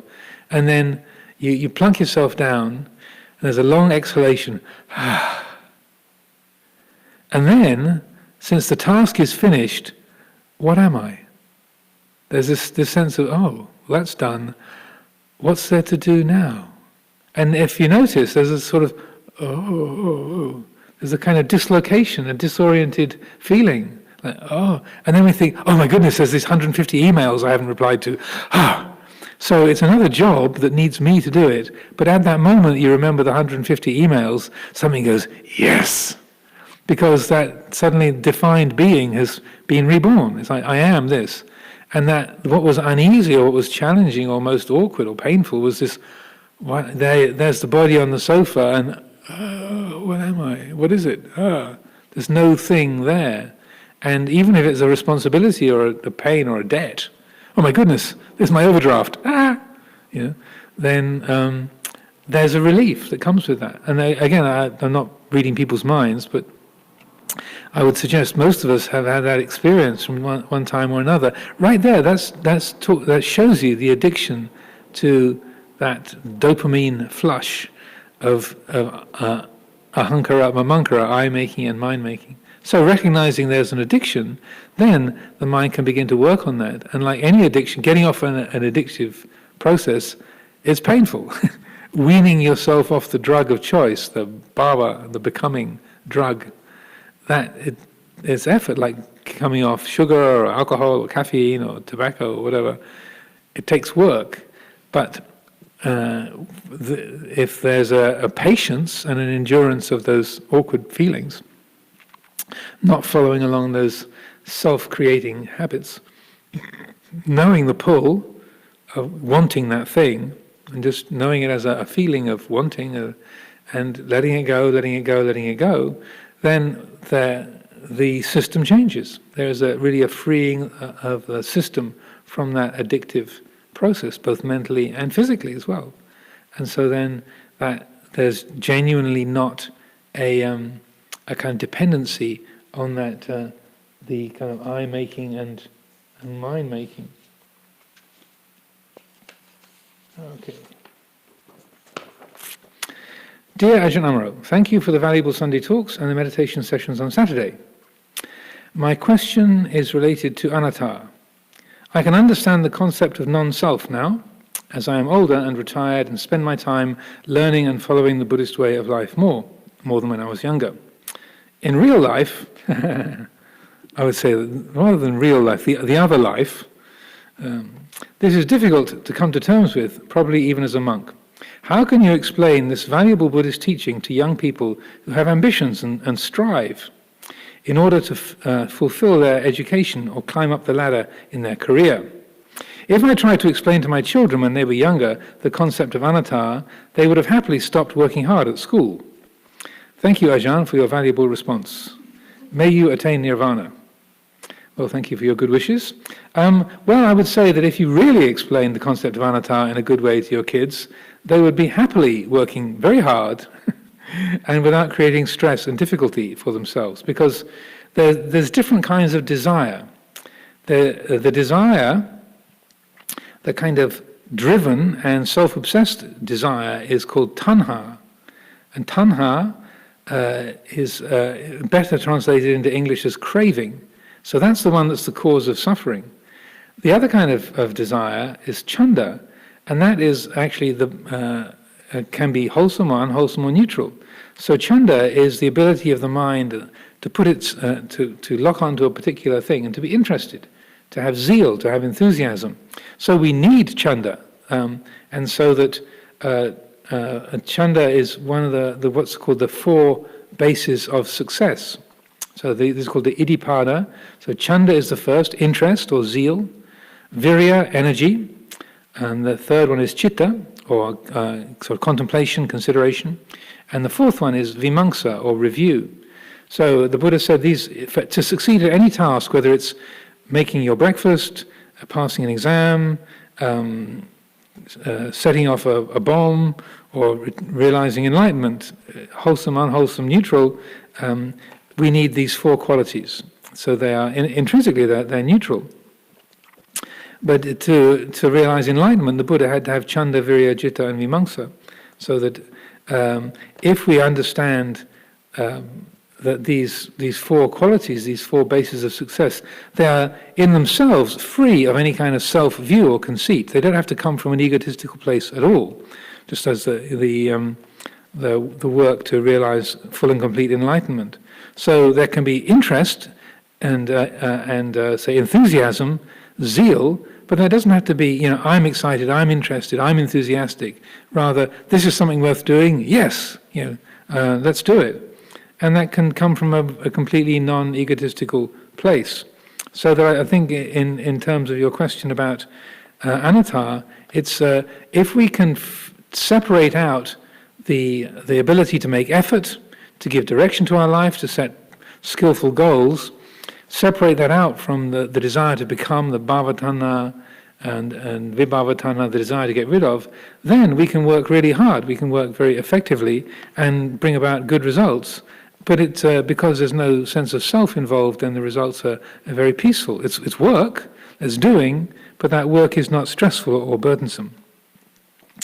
There's a lot more that could be said on that, but I think just getting acquainted with that structure is really helpful, because just because there's no self involved doesn't mean to say that there's no effort. Otherwise, how could there be a factor of the Eightfold Path right effort, samma vayamo? That similarly, that there couldn't be a right effort if that was intrinsically part of self. That there has to be a way that effort can be made free of self-view, free of egotistical impulses. Next one. Hi. Thank you for your talks, and thank you for making the talks available online. I live on a small island on the Hawkesbury River in New South Wales. Oh, Australia. Oh, interesting. Never heard of the Hawkesbury River before. And I feel very fortunate to be able to listen and learn from here. Can you please talk about your experiences with anxiety and what advice you have for dealing with it? I often catch myself feeling anxious. It seems to be my default setting despite having nothing major to worry about. Kindest regards. Yes, well, I spent many, many years in the anxiety vihara, and that was, I often mention how it was so normal for me to be, my basic relationship to life and the universe and everything was, if it exists, worry about it. That was, just like yourself, it's a default position. That was automatic, even things that didn't involve me. And I remember one time I was lighting a wood-burning fire in what's now the monks' sewing room. There was a wood-burning stove in there back in the old days. And there was some newspapers to light the fire with. And there was a paper that was about 3 years old, and there was in a monastery that, at least in those days, there wasn't much to read, and the mind was hungry for information. So I found myself reading this report about a goalkeeper in a football match who made a stupid mistake and allowed a very easy goal to go in past him. And I was full of anxiety. Oh, poor guy. It's like, I don't even care about football, and it was 3 years ago. And here I am in the shrine room at Amaravati, lighting a fire, and I'm worried about this footballer, and it's not my problem, but still, the anxiety that was there in my body, in my emotions, my feelings. So I thought, this is crazy. So in terms of giving advice, the very fact that you can write that down is helpful, because it took me, I'd even been a monk for 6 or 7 years, maybe 8 years, before I even realized that I was a compulsive worrier. I kind of assumed this was how it was for everybody. I just thought this is how the human family relates to life, is worry. That's what we all do. And I was been in the monastery for a long time, and I was a sort of professional meditator for years before I realized, this is not universal, and it actually is a thing that arises and passes away, which was a completely novel concept. So first of all, recognizing that it is a transient phenomenon, it's not who and what we are, was very helpful. And there was two manners of approach that I found useful, one physical and one mental. So at that time, and this was in the late 80s, Lumpur Sumedho was teaching a lot about mindfulness of emotion, and also how we relate to obstructions, obstacles, defilements. And he'd say, don't think of it in terms of me and my problems, but rather here is the Buddha seeing the Dhamma, here's the awake mind seeing the way things are. Normally, in ordinary conditions, like I began the talk this afternoon, we begin with, I am this person, this is who I am. And I recognize I'm a worrier. I've got a problem with worry and anxiety. I'm just being realistic. And so his encouragement was that's a paradigm the mind has created. I am a person with a worry problem. And if I get rid of my worry problem, I'll be a person without a worry problem, and that will be good. So change the paradigm from rather me and my problems, and I've got to get rid of my problem now, so I'll be me without my problem in the future. Change the paradigm to here is the awake mind seeing the way things are. Here's the Buddha seeing the Dhamma. And that was so helpful, because there was a deeply entrenched attitude, but I have got a worry problem. I am worrying all the time. He also said, notice how we tell ourselves stories, like, I'm worried all the time, or I'm always lustful, or I'm always jealous. So we might say things like that, and we're trying to be honest or practical, but in actuality, isn't it the fact that they come and go? You aren't lustful all the time. Sometimes you're brushing your teeth or you're eating food and you forget to be lustful. You aren't jealous all of the time. You aren't angry all of the time.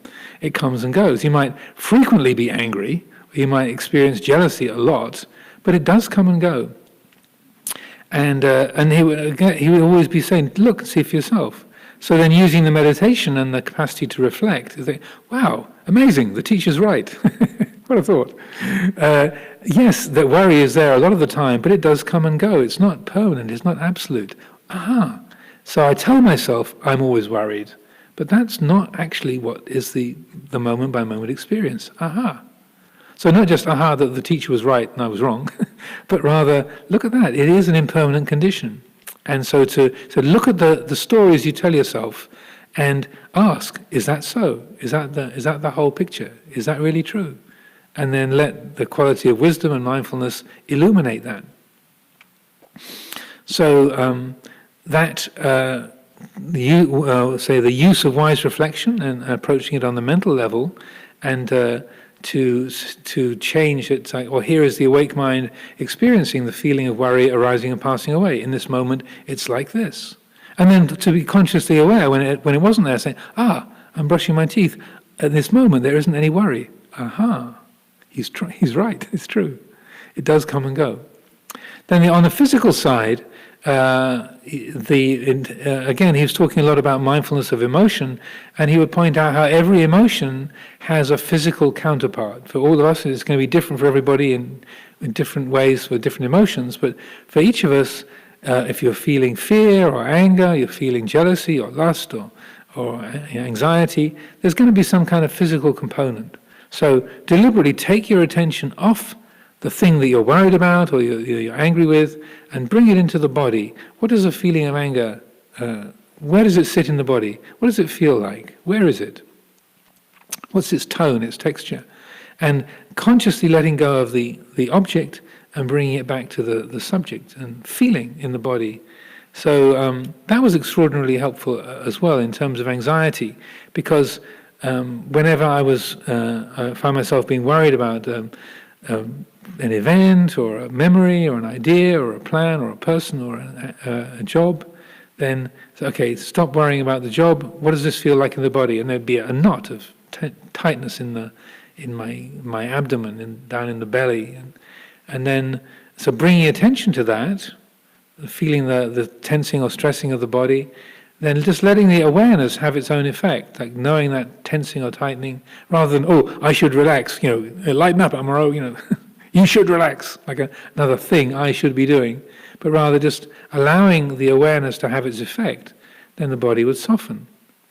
And then when the body relaxes, particularly with anxiety, if you let yourself breathe out, let the shoulders drop, or the abdomen, let the belly soften, then if you then ask yourself, what was it that I was worried about? What was the problem? What was really interesting whenever I did that was, particularly if you remembered to do that last part of, okay, what was the problem? It would take 2 or 3 seconds to reconstitute the problem. So it was, what was it? Oh yes! And then you remember and you kind of there's the kind of, the ahankara, the I making, I've got to do that job, or I'm supposed to be there at 3 o'clock, or I've got to, and the problematicness is formed. Without the mind forming it as a problem, it's just the way things are.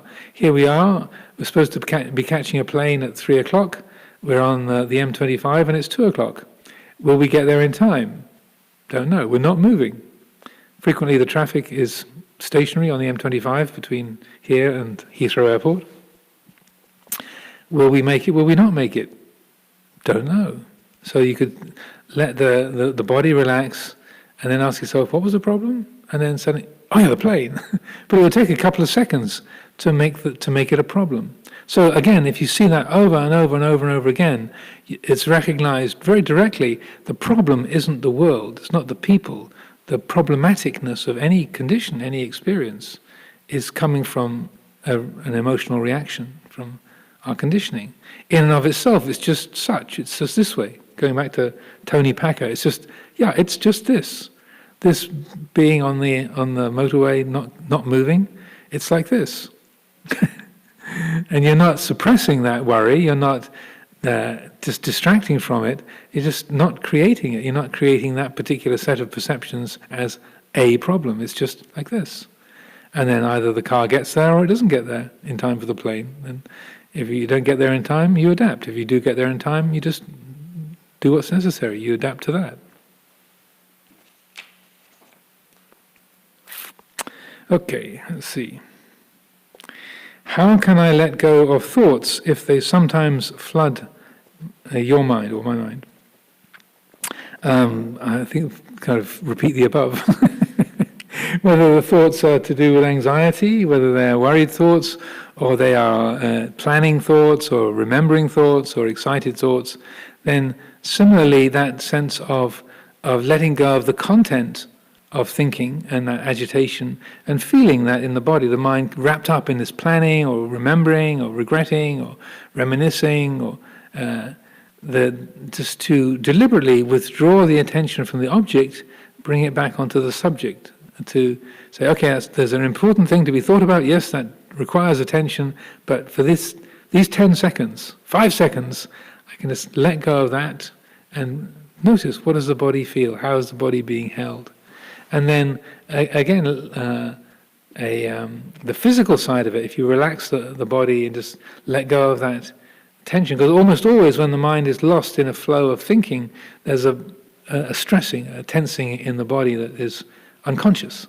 And if the body relaxes and is at ease and balanced and well integrated, then the fuel for that papancha, that conceptual proliferation, is somewhat reduced. And then again, you can work with it on the mental side as well.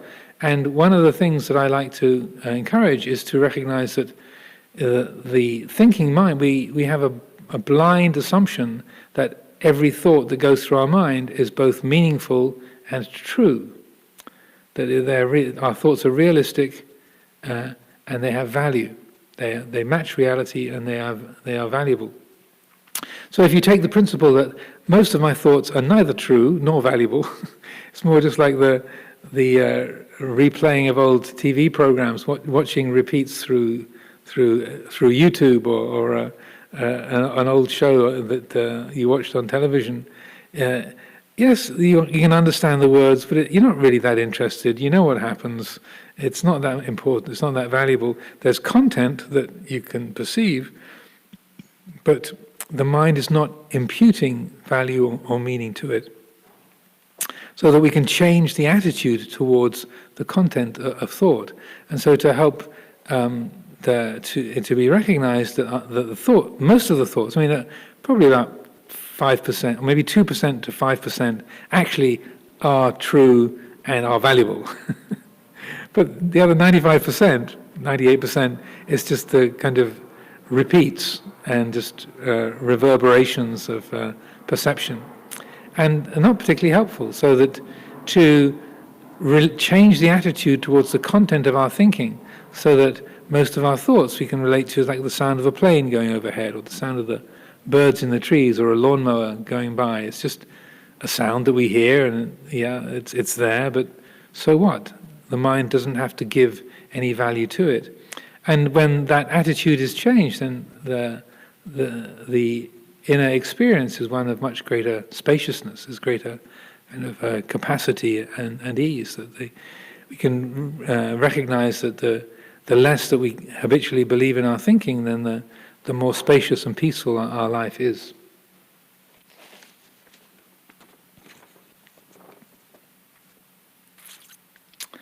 Dear Ajahn Amaro, there is a dream interpretation theory in the Gestalt school, if I remember well, stating that all the characters in our dreams are representations of ourselves.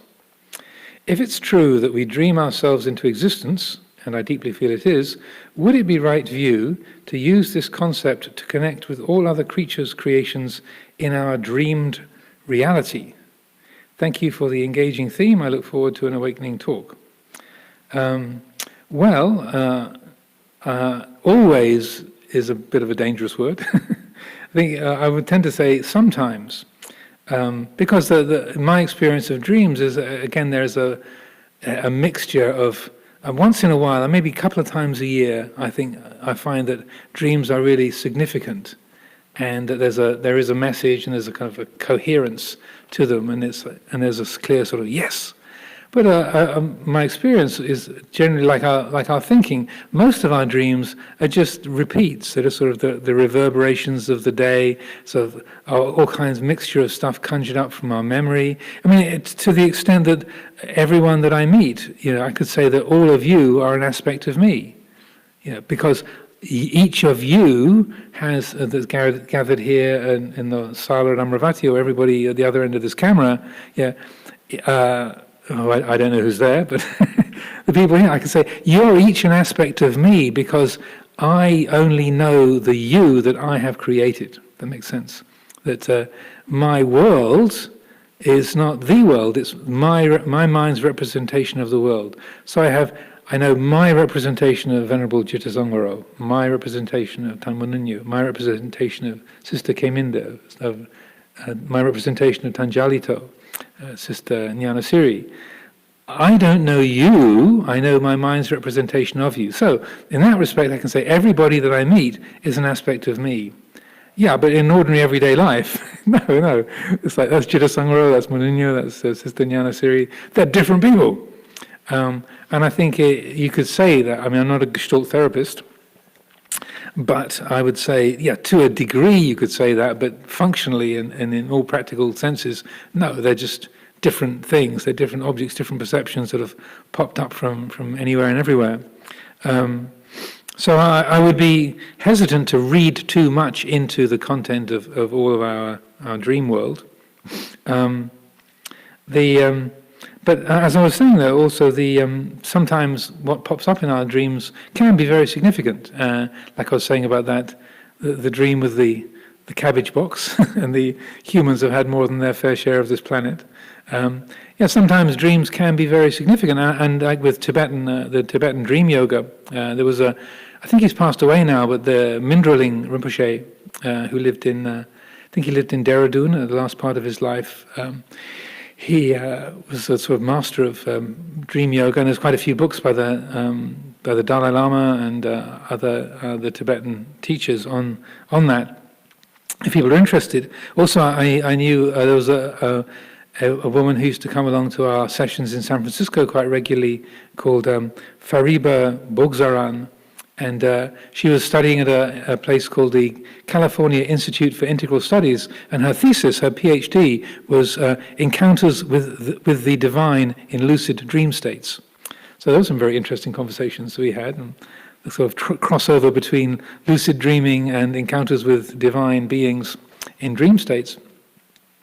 So sometimes, and I think that this is one of the aspects of dream yoga in the Tibetan tradition, is encountering teachers or mentors in the dream world and receiving teachings in the dream world quite consciously, and learning lessons, like going on a retreat, but in the dream dimension rather than in the dream bardo, rather than in the human realm, can be sort of developed as a skill, as a practice. And Fariba, if I remember correctly, had that was her field of studies, was to what degree is that effective, to what degree does that bring about genuine and helpful transformations.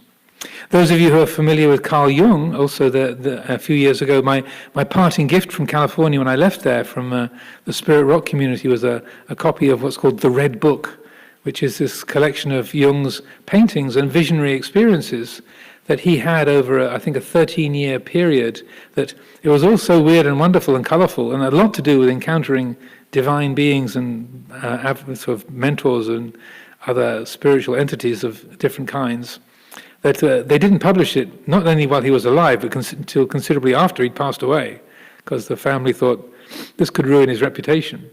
But it's quite a beautiful collection. The paintings that he did of different visionary experiences, and then dialogues he had with different entities that he met in these visionary experiences, and quite plainly things that were valuable. A lot was quite mysterious and strange and not comprehensible, but a lot was very insightful and valuable for him. So I think in terms of this question, there can be valuable lessons that are learnt from the dream world, or like as I was saying about the Buddha's 5 symbolic dreams before his enlightenment, that there was this very clear affirmation: is yes, noble being, you are on the brink of a great transformation, and this is this lets you know that indeed everything is very, very ripe. And then the next day, as I understand it, was his full and complete enlightenment. So that personally, I was interested in lucid dreaming. I read quite a lot of Carlos Castaneda when I was a teenager and a college student, and I used to have lucid dreams, and I got quite fascinated with that. I used to go to a spiritual teacher, a lecturer called Trevor Ravenscroft. He gave weekly lectures in London, and a lot of very sort of colourful esotericists, not esoterrorists, esotericists, would gather around his talks, a very colourful crowd of people, and a few were interested in lucid dreaming, and so I kind of got into that, and there's ways you can develop that quite consciously, learning to wake up. Lucid dreaming means waking up inside a dream. You know you're dreaming, and you can take conscious, deliberate action inside the dream realm. And so, again, I think the Tibetan dream yoga has a lot to do with that. And so on and so these lucid dreams were getting clearer and clearer, and I was getting quite pleased with how things were progressing. And then one day I had this incredibly lucid dream, and I woke up and I was wide awake, as clearly awake as I am now. It was a very vivid place. Everything was very sort of normal and natural, and I thought, wow, I'm dreaming and I'm completely awake. This is great. And it was sort of more clear and more of a sense of autonomy than in any other situation that I'd known before. And so I'm not trying to be too coarse, but anyway, so I thought, okay, what can I do? Okay, I'll fly. Let's fly. You know, I can. Let's experience flying. So I floated off the ground, but I only got about a meter or 3 or 4 feet off the ground. And that was as high as I could go. And I thought, oh well, not very satisfying, but at least I'm off the ground. And then so I started flying through this landscape in the dream. And so then I thought, okay, well, I can do whatever I want. What shall I do? What's good to do? I can do anything I want. Everything is legal. Everything is possible. What shall I do? I thought, a woman. Get a woman. So as in the dream world, these things happen. I thought, a female figure. Excuse me for being blunt or coarse in this. But it was actually a very insightful moment, because I saw this female figure off to one side, and I kind of zoomed over, flying 3 or 4 feet off the ground, and there was this woman there, and it started off, she was actually like a real person, but as soon as I touched her, she turned into a mannequin, like a shop window dummy, and I could feel the sort of porcelain, the kind of plasticky hard surface. It was like it wasn't a real person; it was like a dummy. But there was still a bit of life there, and the head turned around towards me and gave me this look. So, really? There was no words. It was just this look that said, really? This is the best you can think of? This is pathetic. And I woke up. So I woke up feeling very embarrassed. But I thought, wow. But and I mention it, I'm not trying to be kind of vulgar or coarse, but it was a turning point, because when I woke up, I realized, I don't really know what I want. If I could do anything I wanted, I'm sure I can do the best than just sort of jumping on the nearest woman. You know, life's got much more to it than that. So what's really important to me? So it started that, or catalyzed that sense of, well, what's really valuable? And then through those lectures with Trevor Ravenscroft and sort of looking more and more into things over that last year that I spent in England through 76 to 77, by the time I got to the end of that and I did my final exams, the conclusion I come to was the only thing that really matters is spiritual development. Everything else is gravy, really, is beside the point. That's the only thing that matters.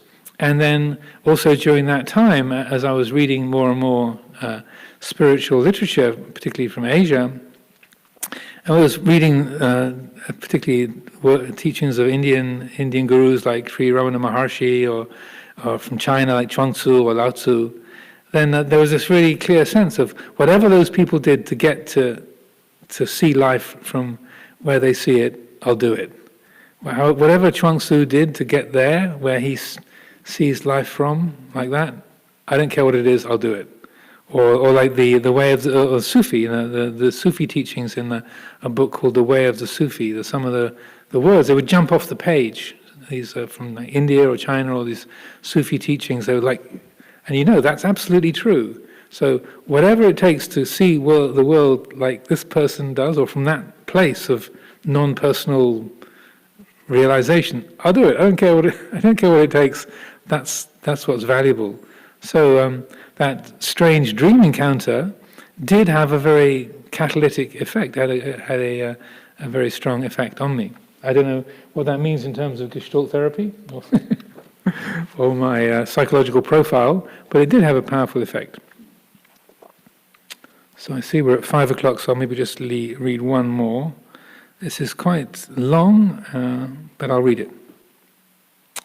Dear Ajahn Amaro, thank you so much for your invaluable teachings, and many thanks to the whole Amaravati Monastery for being a continual resource of inspiration and guidance. My question is, where do you place the Higgs field in Buddhism, if anywhere?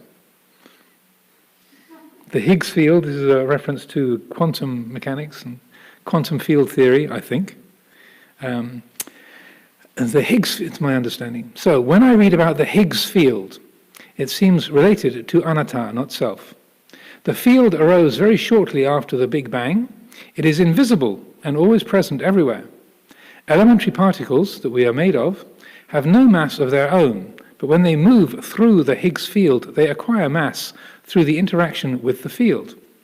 Without the Higgs field, they would roam around at the speed of light in the universe without mass, and matter would not exist in the way we understand it. The key here is that the elementary particles are not isolated, self-generated particles, but rather potentials, quote-unquote, that are given, quote-unquote, mass as they move through the Higgs field. Through evolutionary time and many other factors and forces, they come together, and stars and planets and water and grass and humans develop. So, even from a scientific view, it seems that it would be fair to say that we humans, and everything else, in essence, are made up of particles without their own mass, that have evolved into shapes and forms through the interaction with the Higgs field, but in essence, we don't exist as separate selves, i.e., anatta. What is your take on trying to blend science and Buddhism like this? And when people have experiences of not being a self, of being formless, connected to everything, could it be the ever-present formless Higgs field that we are tapping into? The background coming into the foreground at times, so to speak. It may seem as just theoretical questions, but to me they're not. Both Buddhism and science are important pathways for me to understand and live in the world. Thank you, and may you all be well. So in case you're afraid this is going to turn into a 3-hour lecture on speculation about quantum field theory and Buddhism, it just so happens, quite by chance, I watched a documentary yesterday on the life and work of David Bohm, who wrote a book called Wholeness and the Implicate Order. And so it's a very interesting character, and he had a lot of insights that, as I was listening to this documentary and hearing, I'd heard his name before and read a few bits and pieces of his, but it was extremely interesting how his description of reality, and so I'm taking, he wrote sort of the textbook on quantum theory in 1951, 52, that was sort of became the textbook in that era when he was working at UC Berkeley in California, and but he became kind of an outcast. He got thrown out of America because of his affiliations with a communist background, and he went to live in Brazil. When he was in Brazil, he wrote this paper on hidden variables. And it was presenting this idea, because he thought that even though he'd written the textbook on the sort of conventional quantum theory, by the time he'd finished the book, he realized it's not the whole story, or something's being missed, and you can't get quantum field theory to match up to general relativity theory. The macro world of Einstein and the micro world of Niels Bohr, they don't meet. And so he said, we're missing something, we're not seeing something. So again, not to go into a long lecture about this, but so anyway, he wrote this paper and he talked about hidden variables and this sort of this underpinning reality out of which these other properties emerge of the micro and the macro. So he wrote it in order to start a dialogue and deliberately to cause upset in the physics world, to get the dialogue going. And he was astonished, according to this documentary, when there was no response. Almost no one made any kind of comment about it.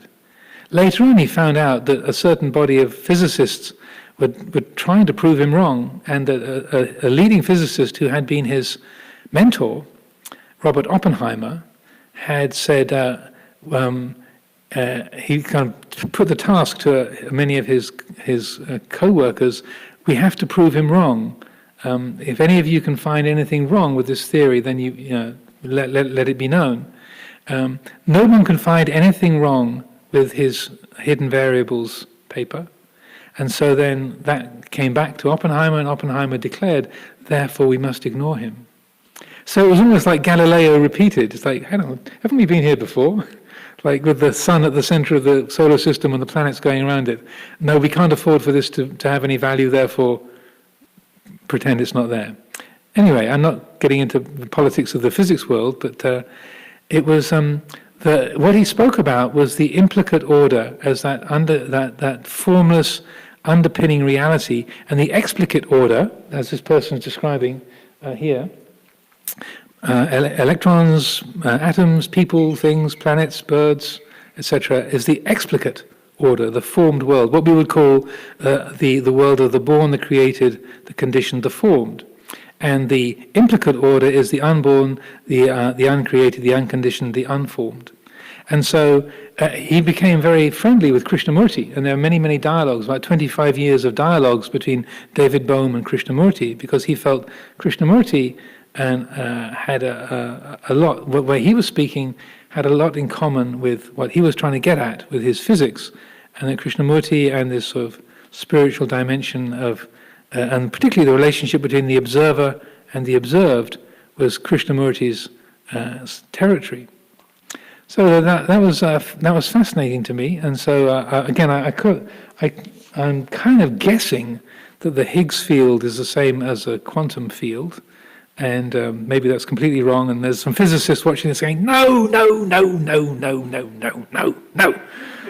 it's completely wrong. You don't understand it at all. Just because it's got field in it, it's not the same field. There's all kinds of different fields. But anyway.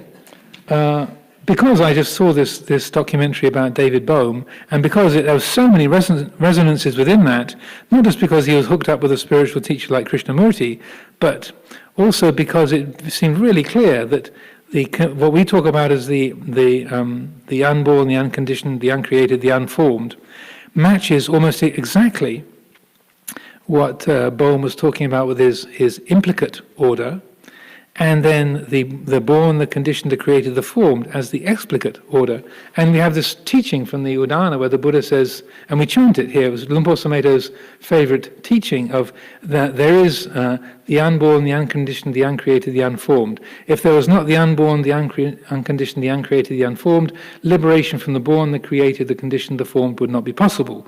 But because there is the unborn, the uncreated, the unconditioned, the uncreated, the unformed, therefore liberation from the born, the conditioned, the created, the formed is possible.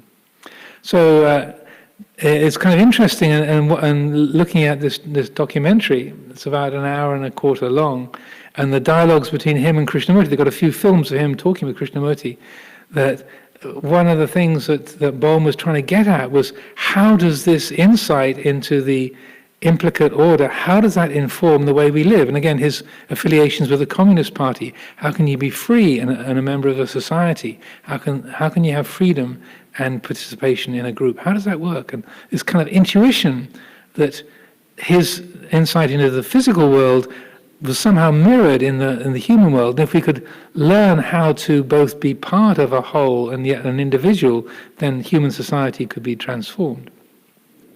So I would agree that these insights of physics and what David Bohm was kind of trying to reach into, they are related and they're informed. And so I would say that what we have in Buddha Dhamma and what we've inherited from the Buddha is a really clearly spelled out way in which the implicate and the explicate, the conditioned and the unconditioned, are related to each other, and that that sense, or just as I was talking about earlier today, the nature of Dhamma as being timeless, unlocated, like non-locality is a term that's used in the quantum physics world. That it's part of the standard quantum field theory descriptions, apparently. Non-locality, non-personality, timelessness, these are all very, very familiar territory to us. So I feel that what we have in Buddha Dhamma, the kind of teachings and the practices that we've inherited, go a long way to showing how we can be individuals and very much who we are, but yet function as a group, a sangha, a group, and participate both in this community and in society as a whole. As a last thing I'll say, this is a completely, as an aside, looking at I'd never heard the term Higgs field before. I'd heard of quantum field theory and quantum the ultimate field and such things as that, or quantum foam. I'd never heard of the Higgs field, and it's an interesting part of Amaravati community is that Jodie Higgs, who used to come here on retreat and lived up in Scotland, and was a long-time supporter and friend and practitioner. She came on a 10-day retreat with me here shortly before she died. Jodie Higgs, she was married to Mr. Higgs of the Higgs field, the Higgs boson. And where she lived in Scotland, again, interestingly, in a field near where Jodie Higgs lived, is the oldest tree in the British Isles, an ancient yew tree. I think I'm not sure what it's called, but Ajahn Chandasiri knows the name. The 14 yew, as very close to where Jodie Higgs lived. So when I saw Higgs Field, I thought, not just this kind of timeless, unlocated, sort of ultimate formless reality, but it made me to think of this ancient gnarly yew tree and our dear friend Jodie Higgs sort of up in the wilds of Scotland.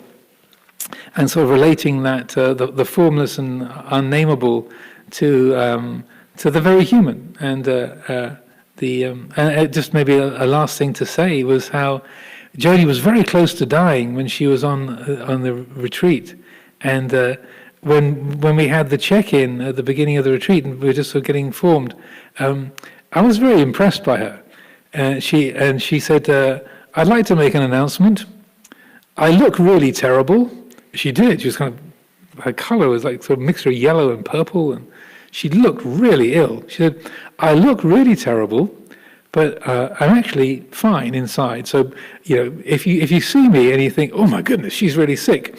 Yes, I'm sick, and I look awful, but I'm fine." And I was really, really impressed that her life was winding up. She'd come on a 10-day retreat. She knew she looked really shocking. I mean, she really did look pretty startlingly weird, the effects of the treatment and her skin coloration, and just it was all the signals on a normal human level were like, whoa, this person's really ill. But the way she spoke was like, I'm fine. And you could see it was coming from that, don't be put off by the appearance, because there's something more than that. And in terms of the theme for today, I think that's a good point to end on, that don't be fooled by the world of appearances, because that's not the whole story. And that if we don't attach to that surface level, and we use the wonderful teachings we've inherited, then it's possible for us to wake up, to free the heart, and to wake up to that fundamental reality that is timeless, unlocated, selfless. Ewan.